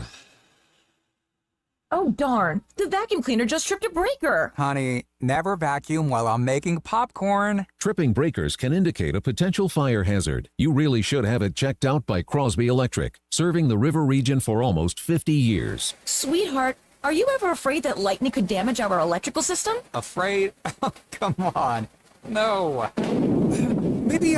Maybe we should call Crosby. Just give him a call. Whole house surge protection can protect you and your possessions. For an assessment and for all your electrical needs, call Crosby Electric 272-2085 or visit us at crosbyelectric.com. Are you tired of the mainstream media's biased reporting? Do you want to stay informed on the news that really matters to you? Look no further than 1819 News. At 1819 News, we bring you the latest in Alabama news, politics, sports, culture, and more. We've assembled a team of journalists with Alabama values dedicated to the truth and the truth alone. Visit us at 1819news.com today. That's 1819news.com. Subscribe to our newsletter. Honest News, Alabama Values. Hey guys, are you looking for a professional and reliable tree service company in the Montgomery and surrounding areas? Well, check out the folks at Tree Masters. It's a name you know and trust. From pruning to full tree removal, they'll even help you remove your shrubs. They service all of Central Alabama, including Lake Martin and Lake Jordan. Call them for a free quote today at 334-676-3638. That's 334-676-3638. Tree Masters. This hour of news and views is brought to you by our good friends at Alabama Home Mortgage. Alabama Home Mortgage, 567-4223. Visit them on the web at myalabamahomemortgage.com. NMLS number 1586368. An equal housing lender. The Rich Thomas Weather Network, brought to you by Montgomery Paint and Body. From little fender benders to total body repair, MPB will fix it good as new, maybe better. For 4 decades, the Turner family has been getting you back on the road. Call 279-7325. Well, hi, everybody. Temperatures recovering a little bit the next couple of days. Still dry for now. Mostly sunny with a high in the mid-50s today. Mostly cloudy tonight. Another freeze. Overnight low temperature down to about 31. Tomorrow will be closer to the normal for this time of the year with a high in the upper 50s. More sunshine. Friday still dry. High 62. That's better.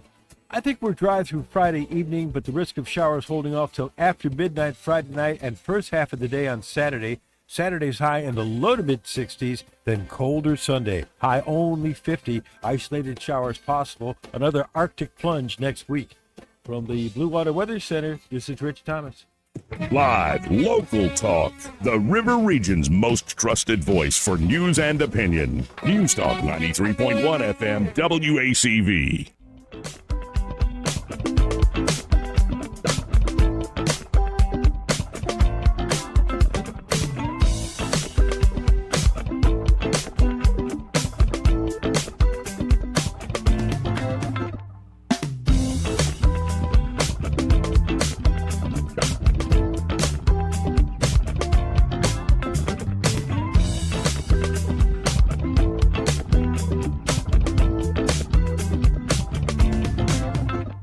Joey Clark. Welcome back to News and Views in the afternoon, 272-9228. If you want to get on the conversation, that's 334-272-9228. Joe Reed here in the studio. I want to shift to the state real quick, sure, Joe, because the other day I had a House Minority Leader Anthony Daniels here in here, sitting in the same seat you are, and I'm like, what world am I in Alabama, where I have a leading Democrat in the state making arguments that Art Laffer would have made in the 80s for dynamic scoring of tax cuts. And it's Republicans opposing them in some instances. I'm like, what the heck is going on here? What is going on here? I think it's a smart play. I think it's just a good policy. I like the exemption on overtime taxation. But it seems like we're getting pushback from so-called Republicans in the state for these sort of ideas to help working people. Well, you are. I don't. Your eyes are not lying. That's what's happening. And I've told look. We're not when I went to law school at Pittsburgh, and I told a friend of mine this. I said, look, I know what I call, for lack of a better word, I know real Republicans. Okay, real ones. What do I mean by real ones? I went to school with the descendants of the Hineses, the Rooneys. And for people who don't know, or people who have a question, I mean Heinz ketchup. That's what I mean. The heirs to that fortune. When I say the Rooneys, I mean the ones who own the Steelers, not who go to the Steelers games. Okay, not who have a box. The real Rooneys. The real Rooneys. Okay. I get why they are. Okay, because it's money. I really don't get it here in Alabama. Strange thing, I really don't. I'm gonna come to this. Because even the 2017 Trump tax cuts, for instance, I'll just go there real quick. The corporate tax cuts were permanent. If Republicans were truly interested in helping working people, tell me why the middle class tax cuts weren't. You're cutting taxes. Why do those need to be reauthorized? For what? There's no reason. I still try to find out why my dollar and my friends' dollars and my church members' dollars all spend differently than Elon Musk's dollars and the other people in the upper 0.0001% of Americans. Why they get tax breaks and I don't. And when you ask that question to the people who make the rules, who are all millionaires in the Senate and the House, they all, do what I used to do when my mom used to ask me, if I did my homework. I just shrugged my shoulders. Right. That's what happens. So, to get back to what you were saying, the Democratic Party has always been the party for working people, trying to increase wages, trying to protect workers, giving them rights and things of that nature. That's not a new concept, but I think your question stands. The bigger question is why is the Republican leadership fighting taxing or not taxing overtime wages? Why do you want to do that? Well, I think it's protecting budgets. And it's, a budget chairman of, say, the ETF, who's a good guy and a very smart guy, Arthur Orr I'm talking about. I think he's protecting his turf, and he doesn't want that budget, that money sucked away from him. Well, of course, who gives money? People have to understand this. Be real, just always want to follow the dollars. When rich people give money, whether Republicans or Democrats, no matter who it is, when they're bagging money like that, that's who they're going to listen to. That's just who they're going to listen to. Oh, sure. Because they've got to run for re-election. And so when all you got is an attitude or a complaint or a gripe or a wish list, but you're not putting money in those coffers, they aren't thinking about that. And what they've done is they're figuring out you're going to do a certain thing anyway, regular person in Alabama, whatever side of the fence you're on. Right now it's the Republican side of the fence. 50 years ago, they were Democrats, same folks, different parties. Right. Okay. But you're going to do a certain thing, but you don't contribute enough money for them to recognize and cater to you. They talk it, but they don't do it. My thing has always been those tax cuts. Simple things that you can okay on, simple things that regular people in Alabama need. So what do people in Alabama need? For every $1 we put in, we get like $2.25 back. And most times who's authorized that are Democrats. Joe Biden's infrastructure plan brought millions of dollars. I think we may even construct, for better or for worse, depending on which way you think about it, they'll make a loop with 459. Some people say it's not worth it. Other people have a different idea about it. Whatever. Okay, I guess they did the same thing with 285 in Georgia. But those dollars came. And then you had Republican congressmen who opposed that, who then put out on Twitter, hey, I've got this money for you. Well, you didn't. Right. So my thing is always look to what you're getting. How does this how does it really impact my life?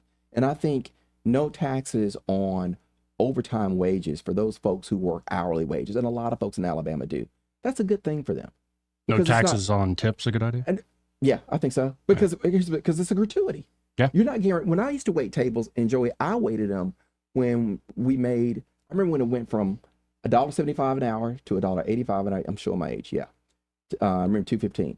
And I always wondered why it was a gratuity, why I had to pay taxes on that. And at that point, you're getting $7, $8 an hour. What are you going to do with that? And so a lot of, and when prices still rise, you know what the average apartment is here in Montgomery now? I mean, we're north of $1,000 almost. Right. I mean, so when you start doing that, what you see is that's why the gap is getting bigger between the wealthy in this country and regular folks, because regular folks being priced out of it. Well, and I see on the national scene, though, it does seem that the Trump victory in particular showed more working class folks like union voters too in other parts of the country shifting that way. And I think it is, especially Trump is Trump. If you listen to J.D. Vance, and I've listened to J.D. Vance for a long time, long before, right after Hillbilly Elegy comes out, I'm watching him on think tank panels and all this stuff. He is very much, he argues with more the libertarian side of economics. Mm-hmm. He'll hear Tucker Carlson make these arguments that we're not beholden to the holy god of capitalism. We're people. We're not just economic agents. You need a government that takes care of its people, that actually cares about human beings with dignity. So I think that change has gone on. But it does seem nationally there's a shift. But what I'm getting to is a question about Alabama. It seems like if that is true, and in fact, a lot of the folks I work with who are more populist and even very Christian conservative people do not like this sort of stranglehold, say, the big mules in this state have. Is there an opportunity for the Democratic Party in Alabama, if they do this sort of populist, in whatever way you want to use that word, or working class agenda, if they really focus on that, can inroads be made? Because right now in this state, most of your seats of elected officials are decided in the GOP primary, or maybe a Democratic primary where there's no challenger. But there's no real competition in the general most of the time. No. And I think that's not good for us. No, it's really not. I agree with you. And to answer your question, is there opportunity? Yes. I started looking at, to your point, what Democratic policies were during the 1960 campaign. I looked at 1956. I looked at 1964 because I wanted to know what people were talking about. And a lot of those things were what I call, kitchen table sorts of things. Of course, coming out of the Depression and World War II, different set of issues there. But I wanted to look at what the 60s were bringing around. So you talked about civil rights, about those things. So there were things in the country, from a war in the 40s to the civil rights movement in the 50s and the 60s. So you got there. So those are some of the things that were part of that platform. But I also think that we have to get back to those issues and stick with those things. And look, the Democratic Party cannot, and I don't think any political party can, but I'll just say this for the Democratic Party, cannot address everyone's individual proclivity, whatever the heck that is, and sustain itself, because you're majoring in my opinion, you're majoring in the minors. Yes. And you get away from the things that government really is supposed to do. My dad always said that government ought to be an instrument to do good for people. That's what it ought to be. And to your point, you just said to take care of people. But certain battles, parties and politicians can't fight. The courts are going to be left to those things. And Democrats can't get bogged down, and I think that's hurt them because our society has evolved to a point, but not everywhere, where everybody's individual whim on a given day, because it affects them, has to be something I have to stand for. And I'll just say I'm not doing it. I'll just tell you that straight up. But I think there are places for that. But I think also, people have to look at where these parties are. And now with reapportionment, coming to this, I want to do that. Politicians now are, I'll just be frank, all of them. It doesn't matter if they're in a blue state or a red state, it's all the same stuff. Politicians now draw their own voters. Okay? They know where you are. It's the book of the future knows exactly who votes where and what you do. So you put them in places. And so there's no need. If I can be in a certain Democratic district, I don't have to talk to certain people because I know who's going to do this. If I'm a Republican district, I have to talk to certain people. And I'm not picking on Terry Sewell. Sure. It's more, if you could pick any district like the one she's in, and I think it might apply. When I hear about the black belt, I hear about the straight piping in certain parts and some of the awful conditions. Yeah. The main source of votes in that district is what? Birmingham, Tuscaloosa, that whole area. I would say that, yeah, Birmingham. Yeah. Yeah. So, okay, you could really rally folks out in the rural part of any district, but how much are they actually going to be represented when the votes just aren't there? They're not. Right. And I think she's been a good congresswoman for that district. I think she has been. But I also think even for Alabama, and I don't want to dogleg so much as even Montgomery, but some of the things that happen here are just shameful. And people, your humanity ought to take over, where people shouldn't live without running water and without clean water. Even that business down in Lowndes County, you're probably familiar with that. Raw sewage creeping up at people, that's just ridiculous. It is. And so our state has to do better. We'll be better and not concern ourselves with, the football team in Tuscaloosa or the football team down in Auburn. And that's the only flag that we care about. That's our pride and joy. We've got to do better about helping our own citizens, helping our people, making Alabama a place where your friends will want to come back and raise their children, and not a place where people are trying to get the hell out of, and not come back unless it's a funeral of their grandparents or something or parents or something like that. Right. So, yeah, it's.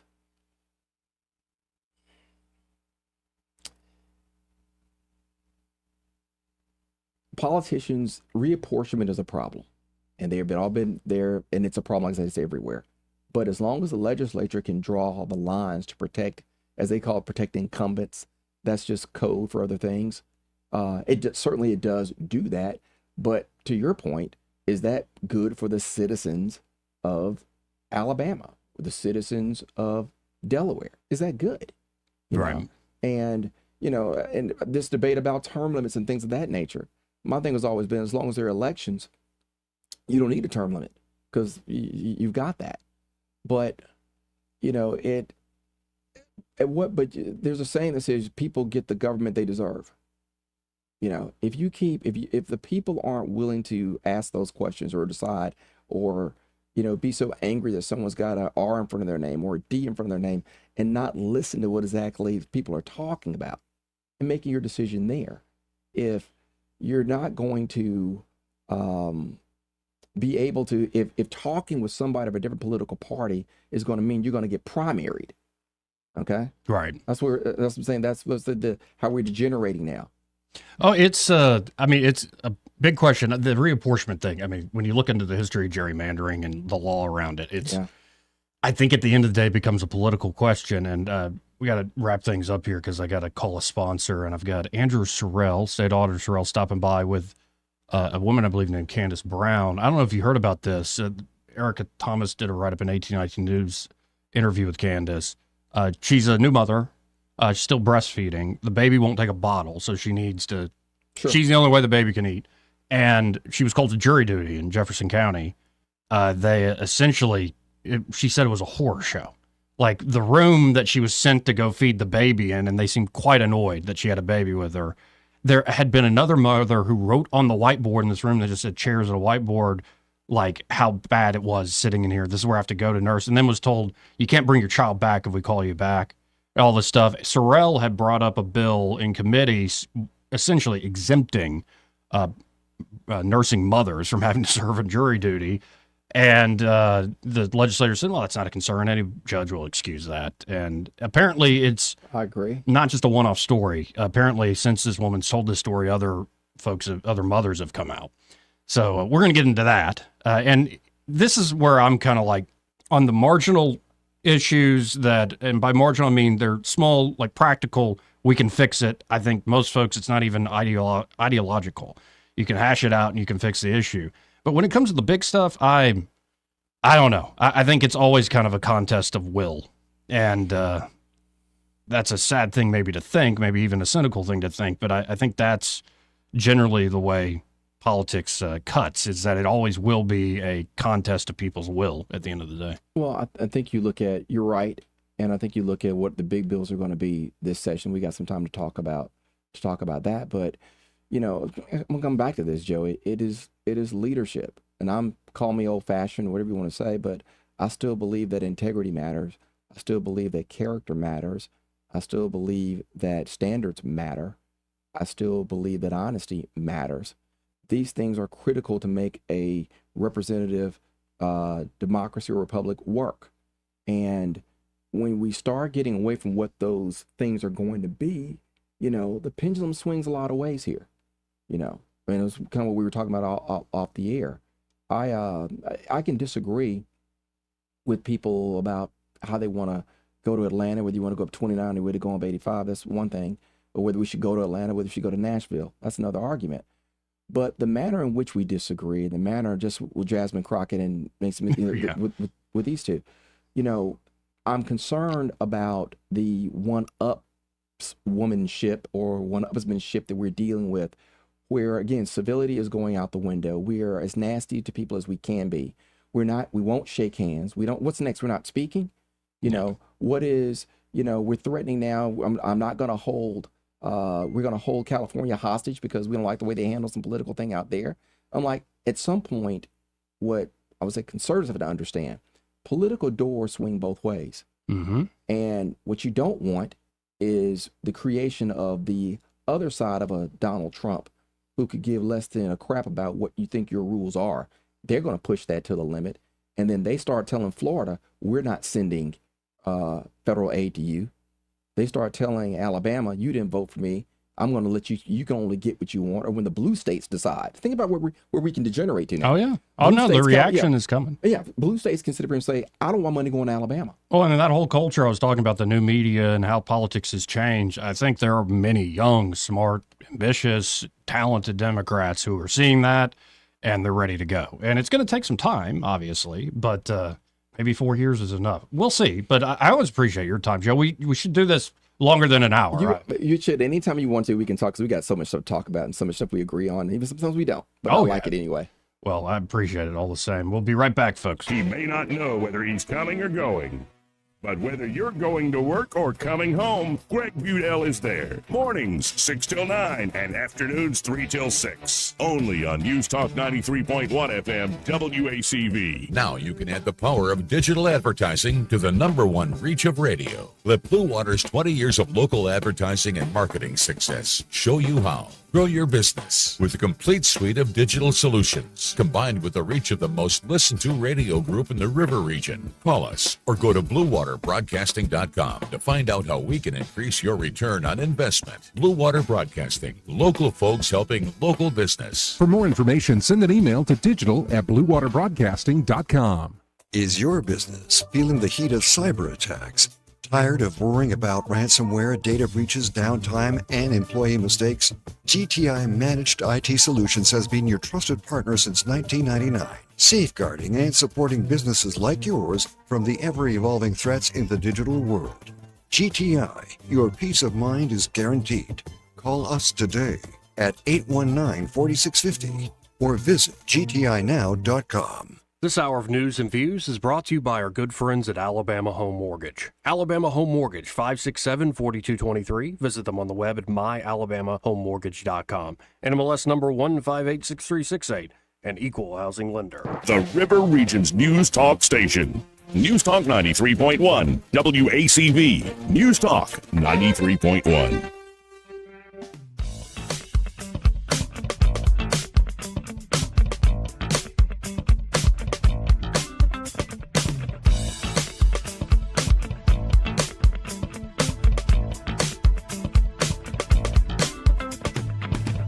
Joey Clark. Welcome back. Let's go right to the phones and talk to Michael Cohen from Cohen's Electronics and Appliances. Hey, Michael. How you doing? Hey, I'm doing great. Good to hear. And what's the score there today at Cohen's? It's 28-7. It's been a good day. We have a couple of I don't want to call them little old ladies, but we had a couple of ladies that came in from Auburn, and they wanted to look at the massage chairs that they've heard us talk about. Ooh. So one of them sits down in the chair, and she just looks at me and she says, "Is this going to be orgasmic?" And I was like, I was thinking to myself, if it was, we could get a lot more for it. Yeah, man, that chair's a lot smarter than most men. Good job. Well, that's right, and it doesn't have to have any foreplay.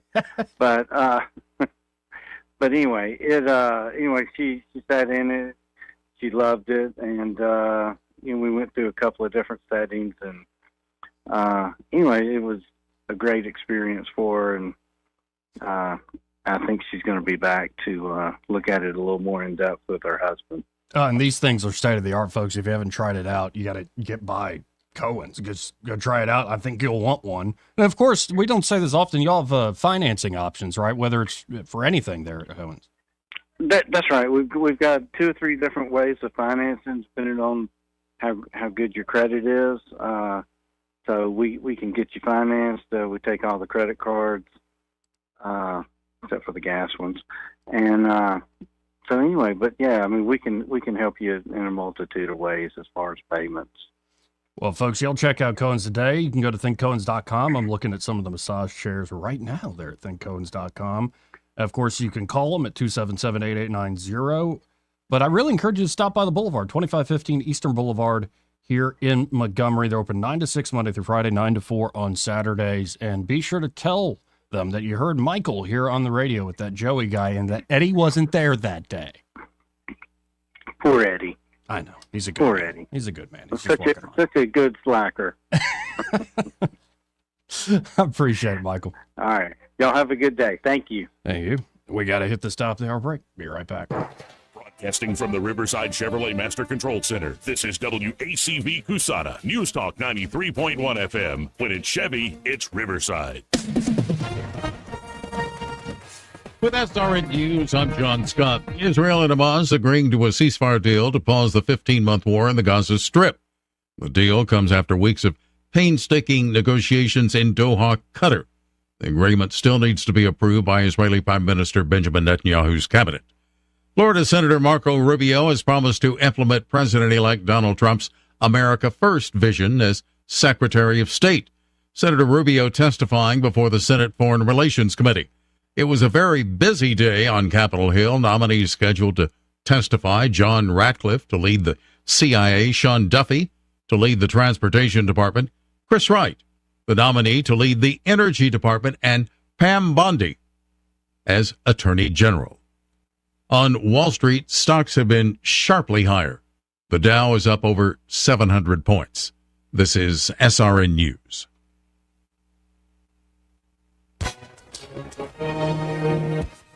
Hi, everyone. If you've been injured in an accident that was not your fault, listen up. We have legal professionals standing by to answer your questions for free. Call now and find out if you have a case and how much it's potentially worth. Call 800-504-8790. I'm here with spokesman John Wolf. So, John, tell everyone listening who should call right now. Well, Maria, first off, thank you for having me here. It's always nice to answer the listeners' questions. Now, as far as who should call in, anyone who's been injured in an accident and think you deserve compensation, give us a call right now. 800-504-8790. You'll find out if you have a case and how much it's potentially worth. Thanks, John. You heard it, folks. Take advantage of this opportunity and call now. 800-504-8790. Advertisement sponsored by Legal Help Center. May not be available in all states. Rich Thomas Weather, a service of H&H Carpets, in stock specials on waterproof luxury vinyl plank and engineered hardwood flooring at blowout sale prices. H&H Carpet, across from Walmart on the Atlanta Highway.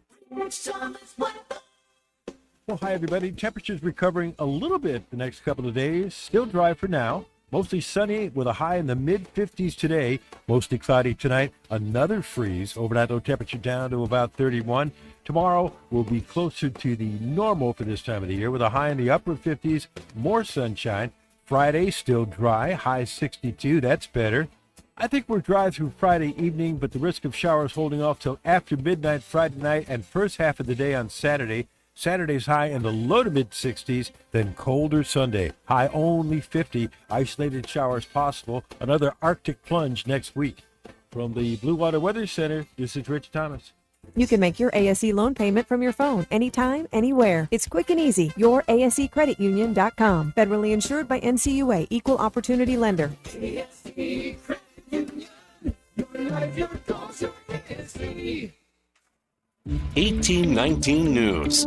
A reward has been increased to $15,000 to find the person behind the shooting of a bald eagle in North Alabama. The Center for Biological Diversity has increased the reward amount in order to get answers on the death of that bald eagle. The eagle was found shot several times on December 8th near Mount Hope. Anyone with information on the bird's death is asked to contact the U.S. Fish and Wildlife Service. Any information submitted will remain anonymous. I'll be back with more Alabama stories after this. Where I was living was not a great place to live anymore. I began to pray for a place to go, praying for all of these things that a 9-year-old would want. I wanted horses, big house with a bunch of people my age. I wanted parents. I wanted a mom and a dad. Before I even prayed it, the Lord had already answered my prayer with the Big Oak Ranch. Who would that 9-year-old be if she never came to the Big Oak Ranch? I would be trying to fight for survival instead of fighting to break a cycle. Big Oak Ranch, a Christian home for children needing a chance. An officer-involved shooting occurred on Tuesday night in DeKalb County. The incident first started when police from Henniger and Eider found a female wounded by gunfire at a home. The suspected shooter was then located in a vehicle behind the home, and that's when the shooting between the suspect and officer began. The male suspect then tried to flee the scene and was apprehended. The very first black faculty member at the University of Alabama in Tuscaloosa has died. Archie Wade became an associate professor back in 1970 and served there for 30 years in the Department of Kinesiology. Wade started the University for Alabama Black Faculty and Staff Association and earned his doctorate degree during his time at the university. There is a big music and arts festival coming up this year in Huntsville at the Orion Amphitheater. The Camellia Festival will be held the weekend of April 25th to the 27th and will include R&B and hip-hop performers. Tickets for that event will go on sale this coming Friday. I'm Andrea Tice.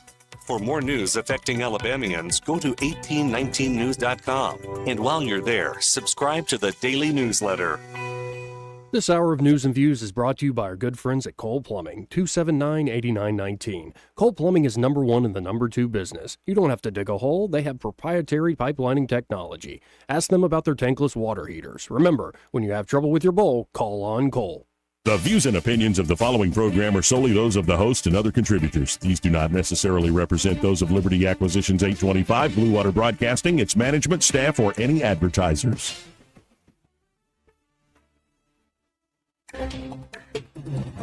It's time for Montgomery's conversational radio show. It's News and Views on News Talk 93.1 FM.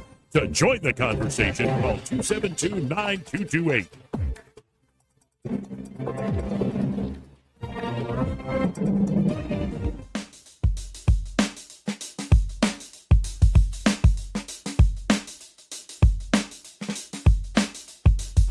Joey Clark. Welcome back. Final hour of the program. And joining us on the phone now, I'm going to try to conference this, so it might be a big car wreck if our system doesn't work here. But we have Candace Brown. Candace, how are you doing? I'm good. How about you?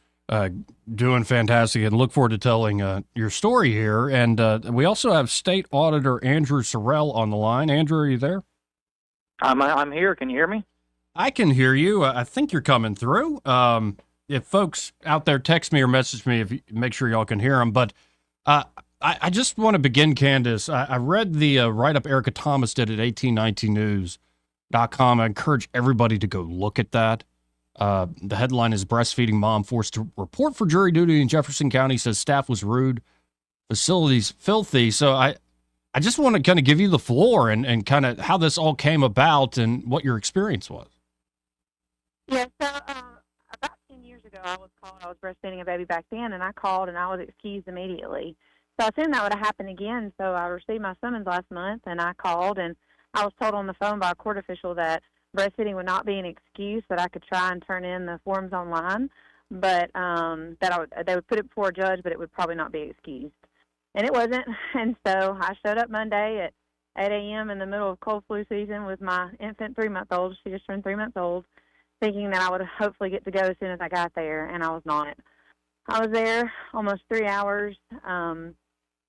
The biggest thing that has drawn the most attention is one of the judges addressed all the mothers that had, no child care. I'm an exclusively breastfeeding mom. I had child care for my other 4 children, but I didn't have it for her because she can't eat without me. Like, I'm her nourishment. I'm her basic necessity of life. She has to eat through me, and so I couldn't leave her. And the judge told all of us that for the mothers there that had children, that we needed to make accommodations for them to be picked up, or that they didn't want, would hate to have DHR be involved. And so that just got us very nervous in an already nerve-wracking situation. And so I went before another judge. There was 3 different female judges there that day, and I went before another one and told her my case and how I couldn't leave my baby. And she said, well, you still need to make accommodations for her. And I said, I can't. She can't eat without me. She said, well, go sit down, and we'll let you know. So we went through everybody's excuses. I waited another hour and went back to her, and she said for me to get in line to hopefully I was going to be able to go. And then I spoke with a court official that told me that I would be called again soon. I was only excused for the day. And when I was called again, that I could not bring my baby with me. And I said, if I'm still breastfeeding, I'm going to have to. I won't have a choice. She said, well, all I'm telling you is you cannot bring your baby back, and that I should pump. So I was told by a court official how I should feed my baby, and it was a horrible situation. So since then, I made a post about it, never anticipating it would draw this much attention ever, and I've had so many mothers reach out to me with their stories of DHR being threatened on them, being ridiculed by judges and court officials while they were there for having their children there. And so I just wanted to share, hopefully this wouldn't happen to someone else, that we could get this legislation passed. And me and Andrew Sorrell were able to get connected, and he wants to chime in there. He's been wonderful to help. Well, real quick, my own take on this is it was bad enough how they're like, go back into this other room. It's kind of an amazing detail. It looks like there was another mother who was breastfeeding who was put in that room, and she actually wrote on this whiteboard, which is. And we actually got connected. She commented on my Facebook post. She put that on the whiteboard a year ago, and it was still there. She said there was moldy pump parts on the floor. There was dried milk on the couches and the tables where I guess mothers had accidentally spilled milk, and it was just a filthy room. So that's bad enough. I think it crosses the line into unconscionable, and something must be done about this when they were threatening DHR. I mean, what's going through your head when you hear that? I mean, I'm thinking it's an idle threat, surely, but then again, if the right judge knows the right DHR worker, could they really come? That is the biggest thing that a lot of people are wanting the answers to from this judge, of saying, okay, what does this threat mean? What would the DHR do if you called them up here on these mothers? And we really haven't got an answer to that. Well, and the thing is, this could have been prevented. And Andrew, I think you have your side of the story to tell here. Well, the interesting thing is, Joey, I tried to prevent all this. I foresaw this, and back in 2021, my wife was pregnant with our first, and she just posed me a theoretical question one day. Andrew, what would happen if I was called up to jury duty and I'm nursing? I don't hear Andrew. And Oh, no. Okay. Joey, can you still hear me? I can still hear you. How about this? I'm going to go to the other option, Andrew. Candace, I'm going to put you on hold and put Andrew on the line, but stay with us, Candace, because I'll come back to you. Sorry, Andrew. Again, State Auditor Andrew Sorrell, folks. Okay, I'll start over just in case everybody wasn't possibly able to hear me. So back in 2021 when I was in the legislature, my wife came to me with a somewhat theoretical problem at the time. Now, she was pregnant with our first child, but she said, Andrew, what would happen if I was breastfeeding Liberty and I got called in for jury duty? And I said, well, Hannah, obviously you would be excused. I'm sure Alabama law makes an exemption for breastfeeding moms to be excused from jury duty, but I'll look into it for you.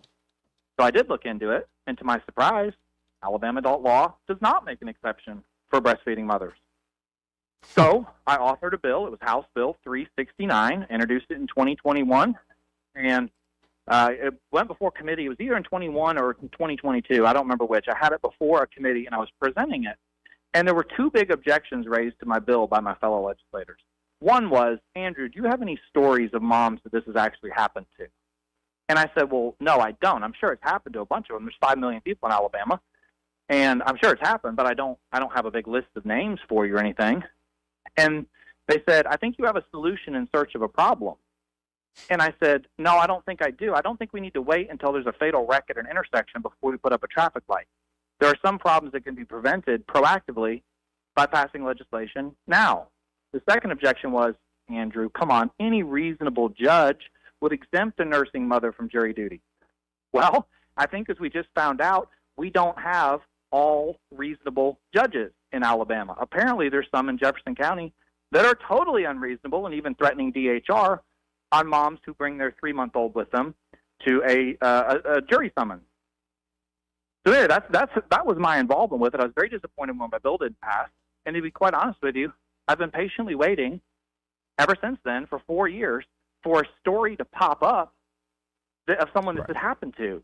And then somebody tagged me in the Facebook post, which Candace put up 2 days ago. The post went totally viral, 1,000 shares, nearly 1,000 comments. And one of my friends tagged me and said, can you help with this? And I said, yes, I can. I'm very familiar with this issue. So I contacted Candace. We got in touch. We talked. And I told her, there were people saying, oh, maybe you should sue. Or I said, no, suing's not going to do any good. This isn't against the law. What we need to do is change the law. And I said, let me connect you with some legislators who will sponsor a bill and help change this. So I thought, who in the legislature would be the best to carry this bill? And the first two people that popped in my mind were State Representative Susan DuBose and State Senator April Weaver. You might also know them as the sponsors of the What is a Woman bill. Oh, yeah. They're working together on that one as well. So I know they work well together, and I know that they're just the perfect people, the first two that popped in my mind. So I called Susan DuBose, explained the situation to her. She immediately said, oh, my goodness, yes, I'd love to do this bill. Got her on a 3-way call with Candace. This morning, April Weaver returned my call. Same thing. She had, by the way, already heard about the story. She'd seen it on the news. I said, would you be willing to carry the bill? She said, oh, my goodness, yes. Put her on the phone with Candace. So we now have bill sponsors lined up in the House and Senate. Legislation's being drafted as we speak, and it's going to be introduced, and we're going to try to fix this problem once and for all. Well, fantastic. Here, real quick, I'm going to go back to Candace. And Candace, as you posted this, I mean, did you expect any of this? Was it more just... Oh, absolutely not. I was hesitant. I'm not a big poster. I was like, oh, this probably won't even reach many people because I don't post very many things. And it's been a wild 48 hours. I was flooded with other mothers and their situations. How many moms would you say reached out? I mean, there's a lot of mothers that have reached out with that, their situation was a little different and they couldn't be excused because they didn't have child care. That's the majority, but there is still probably at least 20, 25 women that is specifically pertaining to breastfeeding or pumping that have reached out with their stories. Wow. Okay. Well, Yeah. so Just in Jefferson County. Just in Jefferson This County. is not even the state. Yeah, it seems like this is very specific to the area. And what was the resolution of this? It was Jefferson County Circuit Judge Shanta Owens. I mean, was there finally, like, you were able to be excused and get out of this, or how did it? Yes, I went in front of Judge Hatcher to be excused. Owens was on the other side doing the other excuses. And when I first went to her, she told me I still needed to make accommodations, even after I shared, what my situation was. And she told me to sit down and wouldn't excuse me to start with. But they, excused me for the day. But that judge, the court official, made sure to tell me that I would be called back very soon. And a lot of these mothers that have reached out to me have told me that they were summoned 1 month later, 3 months later, 6 months later, very soon after. So I know I'm still going to be breastfeeding. She's only 3 months old. So when I'm called back, what do I need to do? Am I going to have to take an attorney? I mean, surely not. Just I'm not trying to get out of jury duty. I will absolutely serve. I just need time to not have my baby to be depending on me. So. Right. Well, I really appreciate you posting that, and also like just working with Andrew Sorrell here, and it looks like working with these two great lawmakers. So it seems like we might get something done here. I'm gonna go back to Andrew real quick, and I mean, it does sound like, Andrew, that the odds of this getting through, you have plenty of evidence now of it actually has happened, and this seems like one of the most common sense things in the world. Well, I think what was lacking when I presented the bill was I think we were lacking a good story to go with it. You know, stories is what moves legislation. And I think this time there's going to be a whole bunch of nursing moms that show up at committee meetings. I think Candace is going to come testify.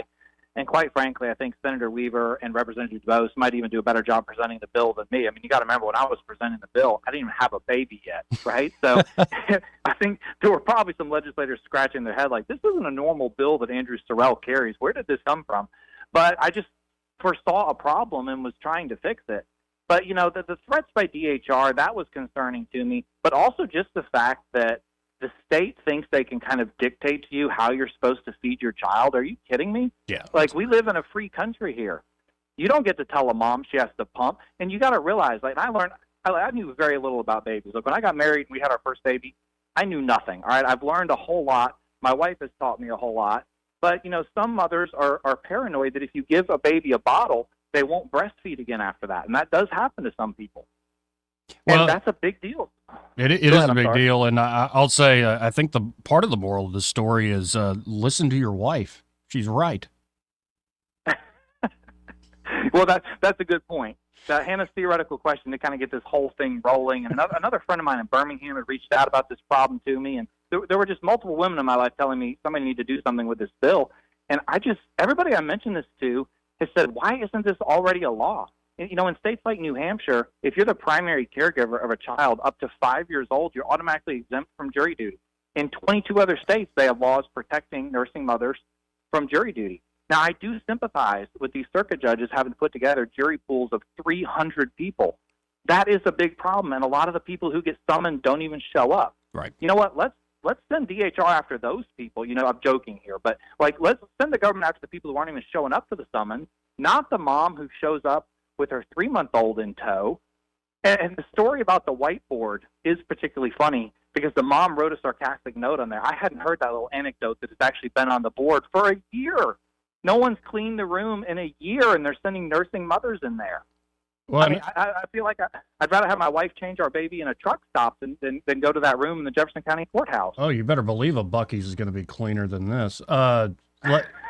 If you're watching online, folks, I've got the picture of the whiteboard that Candace took. That is crazy. And let me real quick go back to Candace here. Remind me again, Candace, like this had been on that whiteboard for a year? Yes, the woman that wrote that on the board, she found my Facebook post. It's in the comments of the original post, and she's got pictures of the dirty room that she had taken still in her phone from a year ago. It was a bad situation for her that she did not forget. Yeah, well, I think it says not being excused from jury duty for exclusively pumping is ridiculous. Every mom in Alabama. Also, this room is disgusting. It's just... There was also no accommodations for a baby in that room. There was no changing table, anything. It was just a dirty room full of chairs. And I changed her in my lap and sat in there upset that I was there. Pretty angry, I won't lie, that I was still there and I didn't get to go home with her. Well, best of luck going forward and all this. Just, I mean, it's enough raising a kid and being a mom. I know that's the most important thing in life at this moment. Maybe in all of life. But if you're down here in Montgomery testifying stuff, you're always welcome here in my studio here in Montgomery. And maybe you and Andrew or you and Weaver or DeBose could stop by. I would love to talk to you again about this. You. Well, okay, thank you so much. I appreciate it, Candace. And Andrew, I also appreciate you really kind of making this happen and being even ahead of this in many ways. Well, thank you. When I talked to Candace yesterday, I said, look, I'm sorry this happened to you, but in a way I'm glad this happened because your story can help fix this for all the other moms in Alabama. So here's what we need, Joey. If anybody listening right now has a similar story, look me up on Facebook, look up Candace Brown on Facebook, Candace with a K, and send us your story, because we're compiling these stories and we're going to take them in and use them in a committee meeting to help pass this bill. Well, I appreciate it. And you need to be here in studio. We need to do another one of those guest hosting days. We'll we can text or whatever. Well, you know, every time I come on, I run Eddie off, apparently. I hear he's not in today, and then one time I guest hosted with you a couple times ago, he wasn't there, so I think he's avoiding me. You know real estate agents. You know them. They're just... Well, I am married to a real estate agent, so I understand. But don't we have a guest host scheduled maybe in February? I don't remember. I don't think we'll get one. I don't think we do. Or if we we'll text. I really do appreciate it, man. Thanks so much. Appreciate you helping get this story out. Yes, sir. Again, Andrew Sorrell, state auditor here of the great state of Alabama, and Candace Brown, Candace with a K. Reach out to her and if you have similar stories. It really is astounding that this happened, and that one wrinkle of the whiteboard there. This happened to another mother a year before. The whiteboard hadn't even been cleaned, which showed how much attention the staff there in that courtroom was paying attention. What a mess. But it looks like something that can be solved here before too long. 272-9228 if you want to get in on the conversation. That's 334-272-9228. You know, the politics and the stories and all the stuff that goes on. I have plenty I could go to here today. But I just want to do a little bit of a comedy break. Can we do a comedy break? It's clean. It's not Norm Macdonald, as much as I love. He's the greatest. Norm is the GOAT. I'm sorry, Dave Chappelle. I'm sorry, George Carlin.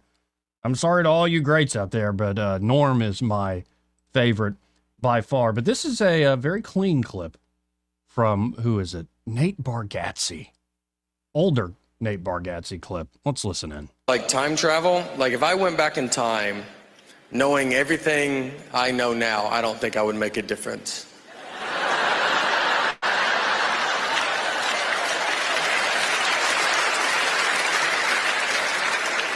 I don't think you would even hear about it.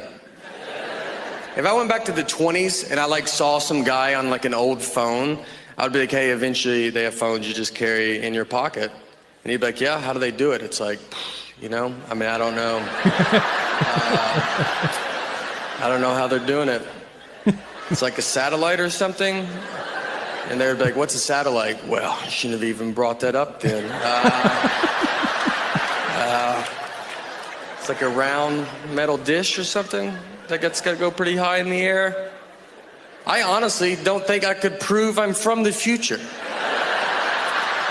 I mean, they would want some proof, Who's the next president? Oh, boy.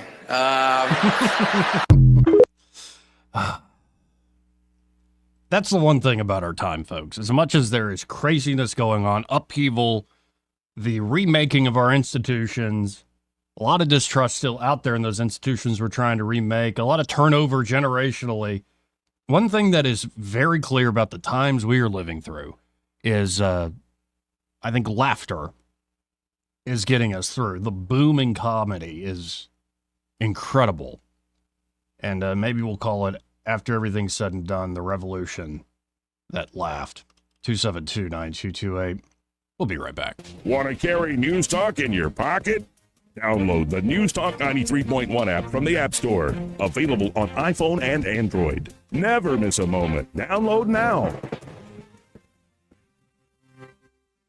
For many children, stability is something they have never experienced. At the Alabama Sheriff's Youth Ranches, we offer hope, healing, and a family to children in need. But behind every success story, our house parents are the heart of our ranches. We're looking for compassionate couples to join our mission. We provide housing, medical benefits, a 401k, paid vacation, and the chance to make a lasting difference. The Alabama Sheriff's Youth Ranches.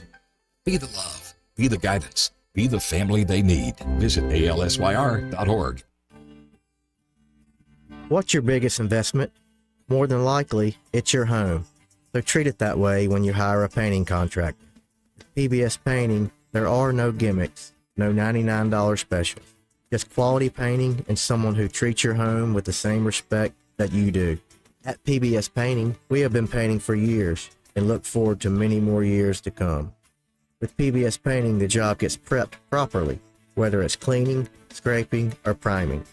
We always use quality products, which is a must for a quality paint job. So if you're looking for a painter that doesn't need upfront money and is on the job at all times, then please give me a call. Scott Bowers and PBS Painting, 294-5122. That's PBS Painting, 294-5122. Look at some of our work on Facebook at PBS Painting Montgomery. This is your roving reporter, and today I am talking with an elk. Hey man, Mr. Elk, I was just wondering, what do elk do to take care of their money? Well, like most smart folks, we call David Ernest. You mean Alabama's most favorite asset preservationist? That's him, man. We call him up at 334-279-7431 or 205-479-0839. I see. Yes, he is our preferred money man. The money man with the money plan. You've been paying attention. Well, could you give us those numbers one more time? 334-279-7431 or 205-479-0839. And I just want to try to give you a heads up, man. Oh, what's that? I'm not an elk. Not an elk, huh? Well, then, pray tell, what are you? Knights of Columbus. I am not even going to make a comment. Well, the baby liked it. For too long, Alabama's statewide news companies have shamed us for our conservative Christian values. Alabama deserves a news company that cherishes our culture, a company that isn't bought and paid for by the powers that be. 1819 News is that company. Run by Alabamians for Alabamians, 1819 News celebrates what is good and beautiful about our state, while exposing those who work against our values in secret. Just go to 1819news.com to learn more. Subscribe to our newsletter. That's 1819news.com. Hi, this is Don Duncan with Don Duncan's All-American Automotive and Tire. Just want to say a big thank you to Blue Water Broadcasting. They've been a big partner in our success. And again, thank you guys so much for all you've done for us. If you need anything, come see us. Again, this is Don Duncan with All-American Auto and Tire. Did you know that radio is the #1 reach platform in all of media? It's true. Call us to find out how to put radio's #1 reach to work for your business.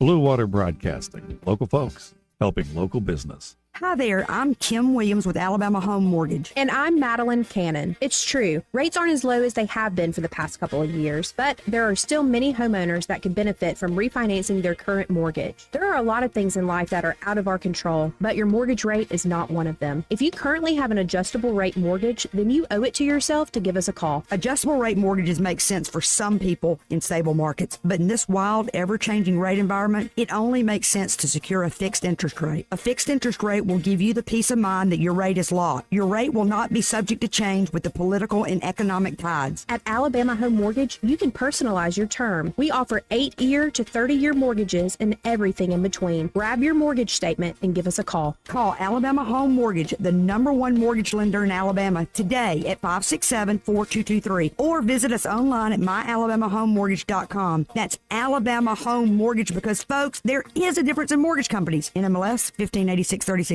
Equal Housing Lender. This hour of News and Views is brought to you by our good friends at Cole Plumbing, 279-8919. Cole Plumbing is #1 in the #2 business. You don't have to dig a hole. They have proprietary pipelining technology. Ask them about their tankless water heaters. Remember, when you have trouble with your bowl, call on Cole. Rich Thomas Weather, a service of Wiley Sanders Truck Lines, where over-the-road dump truck drivers are needed right now. Home twice a week and every weekend, must leave early on Sunday with Blue Cross Blue Shield. Call them now at 855-777-9785. Well, hi, everybody. It's a pretty routine forecast for today. I think we could see another freeze tonight. Mostly cloudy skies, overnight low temperature down to about 31. Tomorrow, more sun, high temperature in the upper 50s. That's close to normal for this time of the year. Friday was still dry, high 62. In fact, dry through Friday evening as well. The risk of showers holding out till after midnight Friday night into the first half of the day on Saturday. Saturday's high in the low to mid 60s. Then colder Sunday with a high only up to about 50. Isolated showers possible. Then another Arctic plunge coming next week. From the Blue Water Weather Center, this is Rich Thomas. We're redesigning financial freedom at CB&S Bank. Make purchases at participating stores and restaurants using your CB&S Bank debit card through your mobile devices with Mobile Wallet. Charges and fees may apply for your cellular service provider. Contact your service provider for more information. Member FDIC. Live local talk. The River Region's only 24-hour News Talk FM station. News Talk 93.1 FM WACV. Joey Clark. Welcome back to News and Views in the afternoon. Of course, big breaking news earlier in the day. Israel and Hamas have agreed to a ceasefire deal. Mediators announced earlier in the day, pausing a devastating 15-month war in the Gaza Strip and raising the possibility of winding down the deadliest and most destructive fighting between the bitter enemies. The deal, coming after weeks of painstaking negotiations in the Qatari capital, promises the release of dozens of hostages held by Hamas in phases and the release of hundreds of Palestinian prisoners in Israel, and would allow hundreds of thousands of people displaced in Gaza to return to what remains of their homes. It also would flood badly needed humanitarian aid into a devastated territory. Officials from Qatar and Hamas confirmed that a deal had been reached, while Israel hasn't yet commented, but I think it has now lately been commented. I'm just looking at this story. It was earlier today. We'll see. We'll see if it actually holds. But if it is the end of that war, I think Marco Rubio, in his confirmation hearing to be the next Secretary of State of these here United States, said, yes, Trump's envoy to the Middle East very much made a difference. And as we were talking with Judge Napolitano yesterday, who's been highly critical of Israel and Netanyahu and throughout this whole entire affair, and very critical of Trump at times. Judge Knapp has his point of view, and he's not budging from it, a very principled guy. He was saying it's Trump's victory. Jeff Sachs, Professor Sachs, again, who's been very critical of Israel and skeptical of Trump, this is Trump's victory. Something about the envoy Trump sent in, something was said that was able to get this actually settled. Now, Biden has backed that this is happening. The deal will take effect Sunday. This is according to Qatar's prime minister and foreign minister. Under the phased agreement, Israeli forces would withdraw from the Gaza border, again, allow displaced Palestinians to return to their homes, and for the transfer of hostages and prisoners with that large amount of humanitarian aid. So we'll see. We shall see if it actually holds up and what is next. And that's not the only thing that's been going on all over the world. Like I said, Capitol Hill has been very busy, very, very busy indeed. A lot of confirmation hearings all happening today, whether you're talking about the Energy Secretary or Pam Bondi to be the next Attorney General. But of course, Marco Rubio, who I've not liked for a long time, but I'm willing to give everybody a chance. Sorry, I'm having too many Zen pouches or on pouches, whatever. I'm having a nicotine burp there. Marco Rubio actually might have gotten into something to be the next Secretary of State. He might have said something in his opening statement that I might agree with. Shocking. So let's listen into Rubio and see if I like the guy yet or not. Triumphalism of the end of the long Cold War emerged a bipartisan consensus. Mm-hmm. And this consensus was that we had reached the end of history, that all of the nations of the world would now become members of the democratic Western-led community, that a foreign policy that served the national interest could now be replaced by one that served the liberal world order, and that all mankind was now destined to abandon national sovereignty and national identity and would instead become one human family and citizens of the world. This wasn't just a fantasy.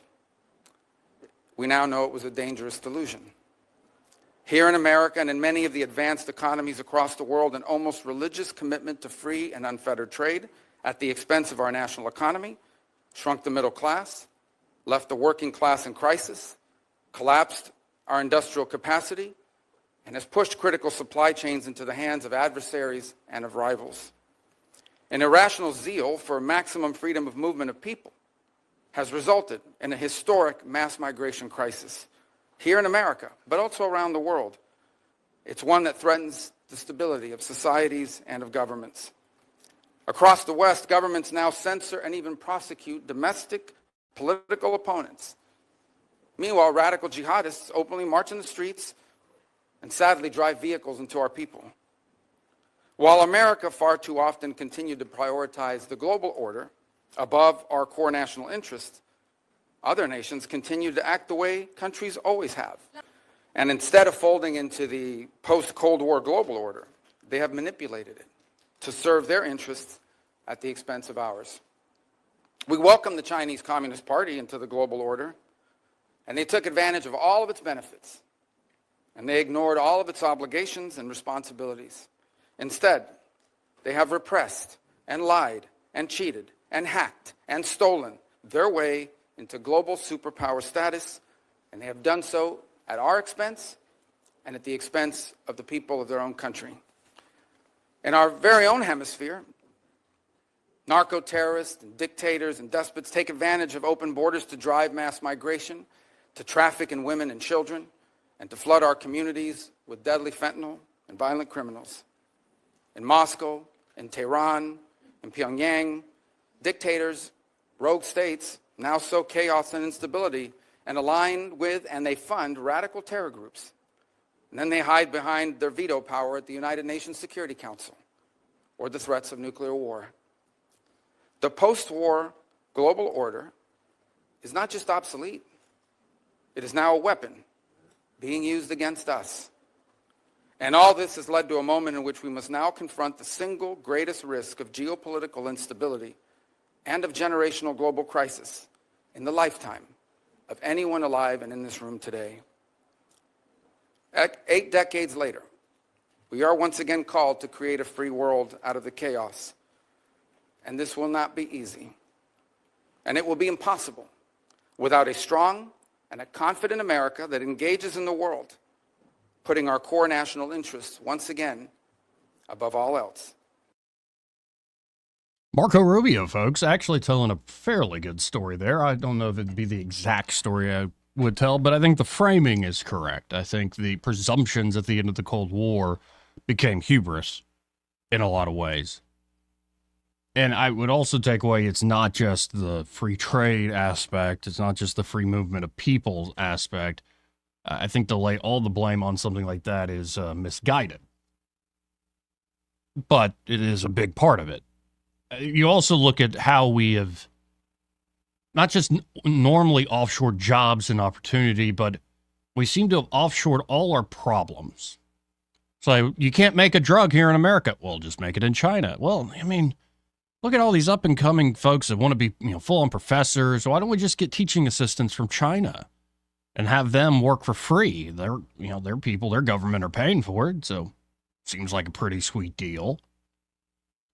And then you add to this the use, and this is where I wanted to hear more from Rubio, the use of power, especially in the so-called unipolar moment, as Charles Krauthammer called it, in the 90s, but especially during George W. Bush. And it's not like it necessarily slowed down when Barack Obama got into office. They just kept doing the same thing, but except with, full-on military declarations, they started using more covert means. Remember the Arab Spring? Oh, was it really just because a fruit monger set himself on fire that all of a sudden the entire Arab world was set on fire?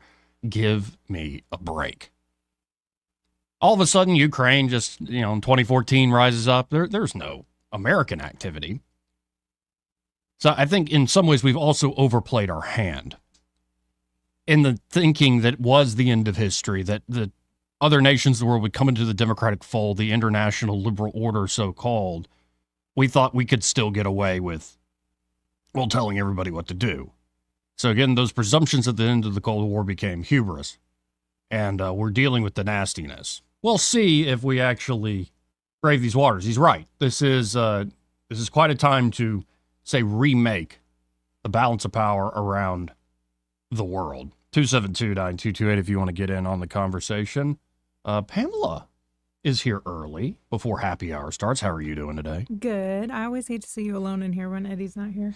Yeah, it's all right though. I mean, he's very busy. He's out there real estate and he's really getting his work done. That's and so, good. So It you is know, I good to see understand that, Yeah, like, picking up and him getting busy with that. right. I mean, what's your take on the Israel Gaza ceasefire? Well, Just messing with you. you know. You don't have to do that. Here, I'm gonna turn your camera. Oh, there I am. Actually, bring things up. So, other things I haven't gotten to today. FDA bans red number 3 artificial dye. Good. You ever were a fan of Mountain Dew Code Red? No, my brother was. Mm. What? No, I'm not a big soda drinker, really. Yeah, I try not to be. My grandfather loves some Diet Coke.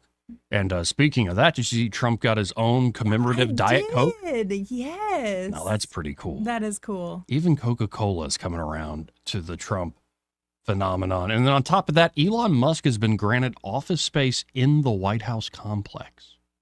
Yeah. So he's staying close. I think he's like a waymaker like Trump. Anyway, he'll put his foot in and kind of wiggle his way in. Yeah, it's from the New York Times saying the location suggests that Mr. Musk, who owns companies with billions of dollars in contracts with the federal government, will continue to have remarkable access to President Trump. Oh, get over yourselves. I mean, come on. I mean, like, seriously, what is Bernie Sanders ever created? Right. I saw him going off on Musk the other day, and I'm like, really, Bernie? Mm-hmm. What have you ever created? I guess you won popularity contest. Yeah, and it's just, it's that sort of thing. It's like, you don't need to worship Elon Musk or any of these people, but it would be stupid to constantly just look at them with a jaundiced eye and be like, well, I don't trust you. You're too close to Trump. There are reasons that I am, not suspicious or skeptical necessarily, but, well, you kind of have to be skeptical of everybody. Well, and they're trying to make it out that Musk is just mercenary. Yeah. He's just trying to cozy up to Daddy Trump so he can get all that money. And it's not like he's I don't helping. think it's necessarily that, no. Yeah, it's not like he's helping the U.S. military with this, Starlink system or, Right. Several, this whole rockets, reusable rockets, Yeah. catching rockets. Like his contributions are just kind of, Right. He's just another crony. Right. Like, all these banks and all the pharmaceutical companies. He's the same thing. Right. Well, I found out a little thing about Elon in his initial message to shareholders in his Tesla report. He said our primary mission is not to make profit. Which a lot of folks are like, what are you talking about? A lot of investors are like, what do you mean? Right. Because we need to make profit in order to be a successful company and accomplish certain goals. Yeah. But that is not my primary goal. If you look at Elon's companies, everything is about going to Mars. Yeah. The Boring Company. Yep. I think a lot of, say, livable space on Mars would be underground. You look at Tesla, what is it? It's not just a car company. It is a robot company. Yep. And robots will be crucial to that mission. You look at it's so much of what he's doing. The point is not to make money. The point is to do amazing things. Yeah, and he has his pet projects. Exactly. He's obsessed with and has the ability to indulge in. Well, and so you always say, oh, they put profits over people. I'm like, No. And that's what I love. He's become one of, if not the richest man in the world by saying profits is not the main goal. It's Right. just a tool to greater human fulfillment. Yep. And I think it's a beautiful thing to see, and a lot can be learned from Elon Musk. I think, hopefully. I mean, who knows? It could be he's got some dirty laundry that it would have come out by now. It would have come out, you'd think. Yeah. That's why I try not to be so skeptical, because I do think it would have come out. I mean, look at what has come out, like all of his kids with different women. And that seems to be like a really contentious thing for people. And it's not, there's not really anything wrong with it. I mean, it's not for most people or some people, but right. he doesn't have a whole lot of dirt, like, besides just being kind of eccentric and having a different way of life and going after really what he's passionate about. And I'm searching for something. I don't know exactly how to find it. I probably won't find it quite immediately, but it's probably one of my favorite clips about Elon, where it's a beautiful young blonde woman, I think British bird, and she said Elon asked her one day, I think she was working with him too. This sort of thing happens, but I guess with executives and smart people solving problems. He asked her up to his hotel room, and he says, "Would you like to come to my hotel room to watch rocket videos?" Yeah. She's like, "Oh, I know what's happening." And they go up to his hotel room, and they proceeded to watch rocket videos for hours. Yeah. Like literally nerd That's out on videos. hilarious. And it's like, no, this guy is, Yeah. he is what he is. And I just find that endearing about the gentleman, not to mention all the stuff he is actually creating, innovating. Yeah. But it looks like it's going to be a party on Inauguration Day. The Village People are to play at the Trump inauguration. Oh, I didn't see that. Village People. Okay. Kid Rock and Carrie Underwood also. Yeah, well, Kid Rock is kind of a given. Yeah, Carrie Underwood's a good one. Yeah, Jason Aldean, Rascal Flatts. Mm-hmm. Who else? Lee Greenwood is going to perform Yep. "Proud to Be American" right before Trump is sworn in. It'll be sort of Trump's walk-on song. That's a good one. So I think this is this is a good thing. Like I think we've been waiting forever. It seems like the longest transition. It seems like the confirmation hearings are going all right. It's like it's all coming together. Mm-hmm. We're less than a week away. I think we're almost there. Yeah. Though, I mean, is really the best we can do for music and entertainment. Also, Billy Ray Cyrus, really? Oh, yeah, I saw that too. Billy Ray Cyrus and the Village People. Is he going to sing "Achy Breaky Heart" or something? I don't know. Don't you hate it when songs get stuck in your head too? Like those earworms, those one-hit wonders, like Billy Ray Cyrus, Yeah, "Achy Breaky Heart." I loved that when I was a child. When that came out. Yep, I loved that song. Yeah, and it happened to me this week. I listen to music when I'm working out. And I do things occasionally where I'll seed a random playlist. So I'll take an artist I don't know that well, but I like a particular song, use that song as like to find new artists and whatnot. Yeah. And so it's a group called it's a duo, a guy and gal, Magdalena Bay. I think they have a song called "Killing Time." It's almost like experimental pop, like pretty nice bass line with all sorts of synths and guitar work, and her voice is breathy, and I like it. It's just good dynamic. So I seed the random playlist with that song. Okay. All of a sudden, like I'm in the middle of doing like incline press, and I'm like, what is this song? Like, it's very well produced. It's very catchy. And I look down, and I'm like, Red Wine Supernova. Who is Chappelle Roan? I love Chapel Roan. Chapel. She shares a birthday with me. She is such a I'm going to keep character. calling her Chappelle Roan. Chappelle Roan. She's such a character. I love her music, though. It is like when somebody says it's a bop, that's the music that comes to mind. But and then I'm like I'm listening to it and I'm hearing the lyrics. I'm like, I think this is a lesbian song. I think she is a lesbian. Yeah, and like not just is like the music's it's about it. Yes. And I'm having an old man moment. I'm like, who's this? Not Chapel. Who's this Chappelle Roan? Yeah. And I've had this freaking It is spelled like Dave Chappelle. Red Wine Supernova song stuck in my head. Yeah. Back in my day. I'm trying to think of what song exactly that is because there's several of hers that I know. Would You Come Over? Red Wine Supernova. I Don't Care If You're a Stoner. Is that the one that says Bridget Bardot in it? Yeah. Yes. Yeah. Okay. And so I'm listening to this, and I really am having an old man moment. I'm like, okay, I don't know who's this person the kids are listening to. I know. And then I'm like, lesbian music used to be like some hairy women singing at the top of their lungs what's going on. Yeah. It used to be "Come to My Window." That used to be lesbian rock. My dad was all about Melissa Etheridge. Yeah. And it's changed now to this. It's changed. Bop. You're right. Yeah. Yeah, and you don't have to worry about it. I can answer it actually. Okay. Let's go to line one. Sorry, I had to rant about that because I'm just saying I'm old. Maybe it's a listener of Chapel Roan. Who's this? You're on there. Slim, how you doing? I'm all right. How are you doing? I'm doing fine and stuff. Who is this? Who is that talking? Who's that woman talking? That's Pamela. Oh, Hi. I'm doing fine and stuff. I said, how your holiday was? Holiday was great. Yeah. I said, Pam didn't hear me and stuff. She didn't hear me. We can hear you. You know you're on the air, right? Yeah, we can hear you. Yeah. So I'm talking about Pam. Her holiday was good. Her holiday was fine. Yeah, my holiday was good.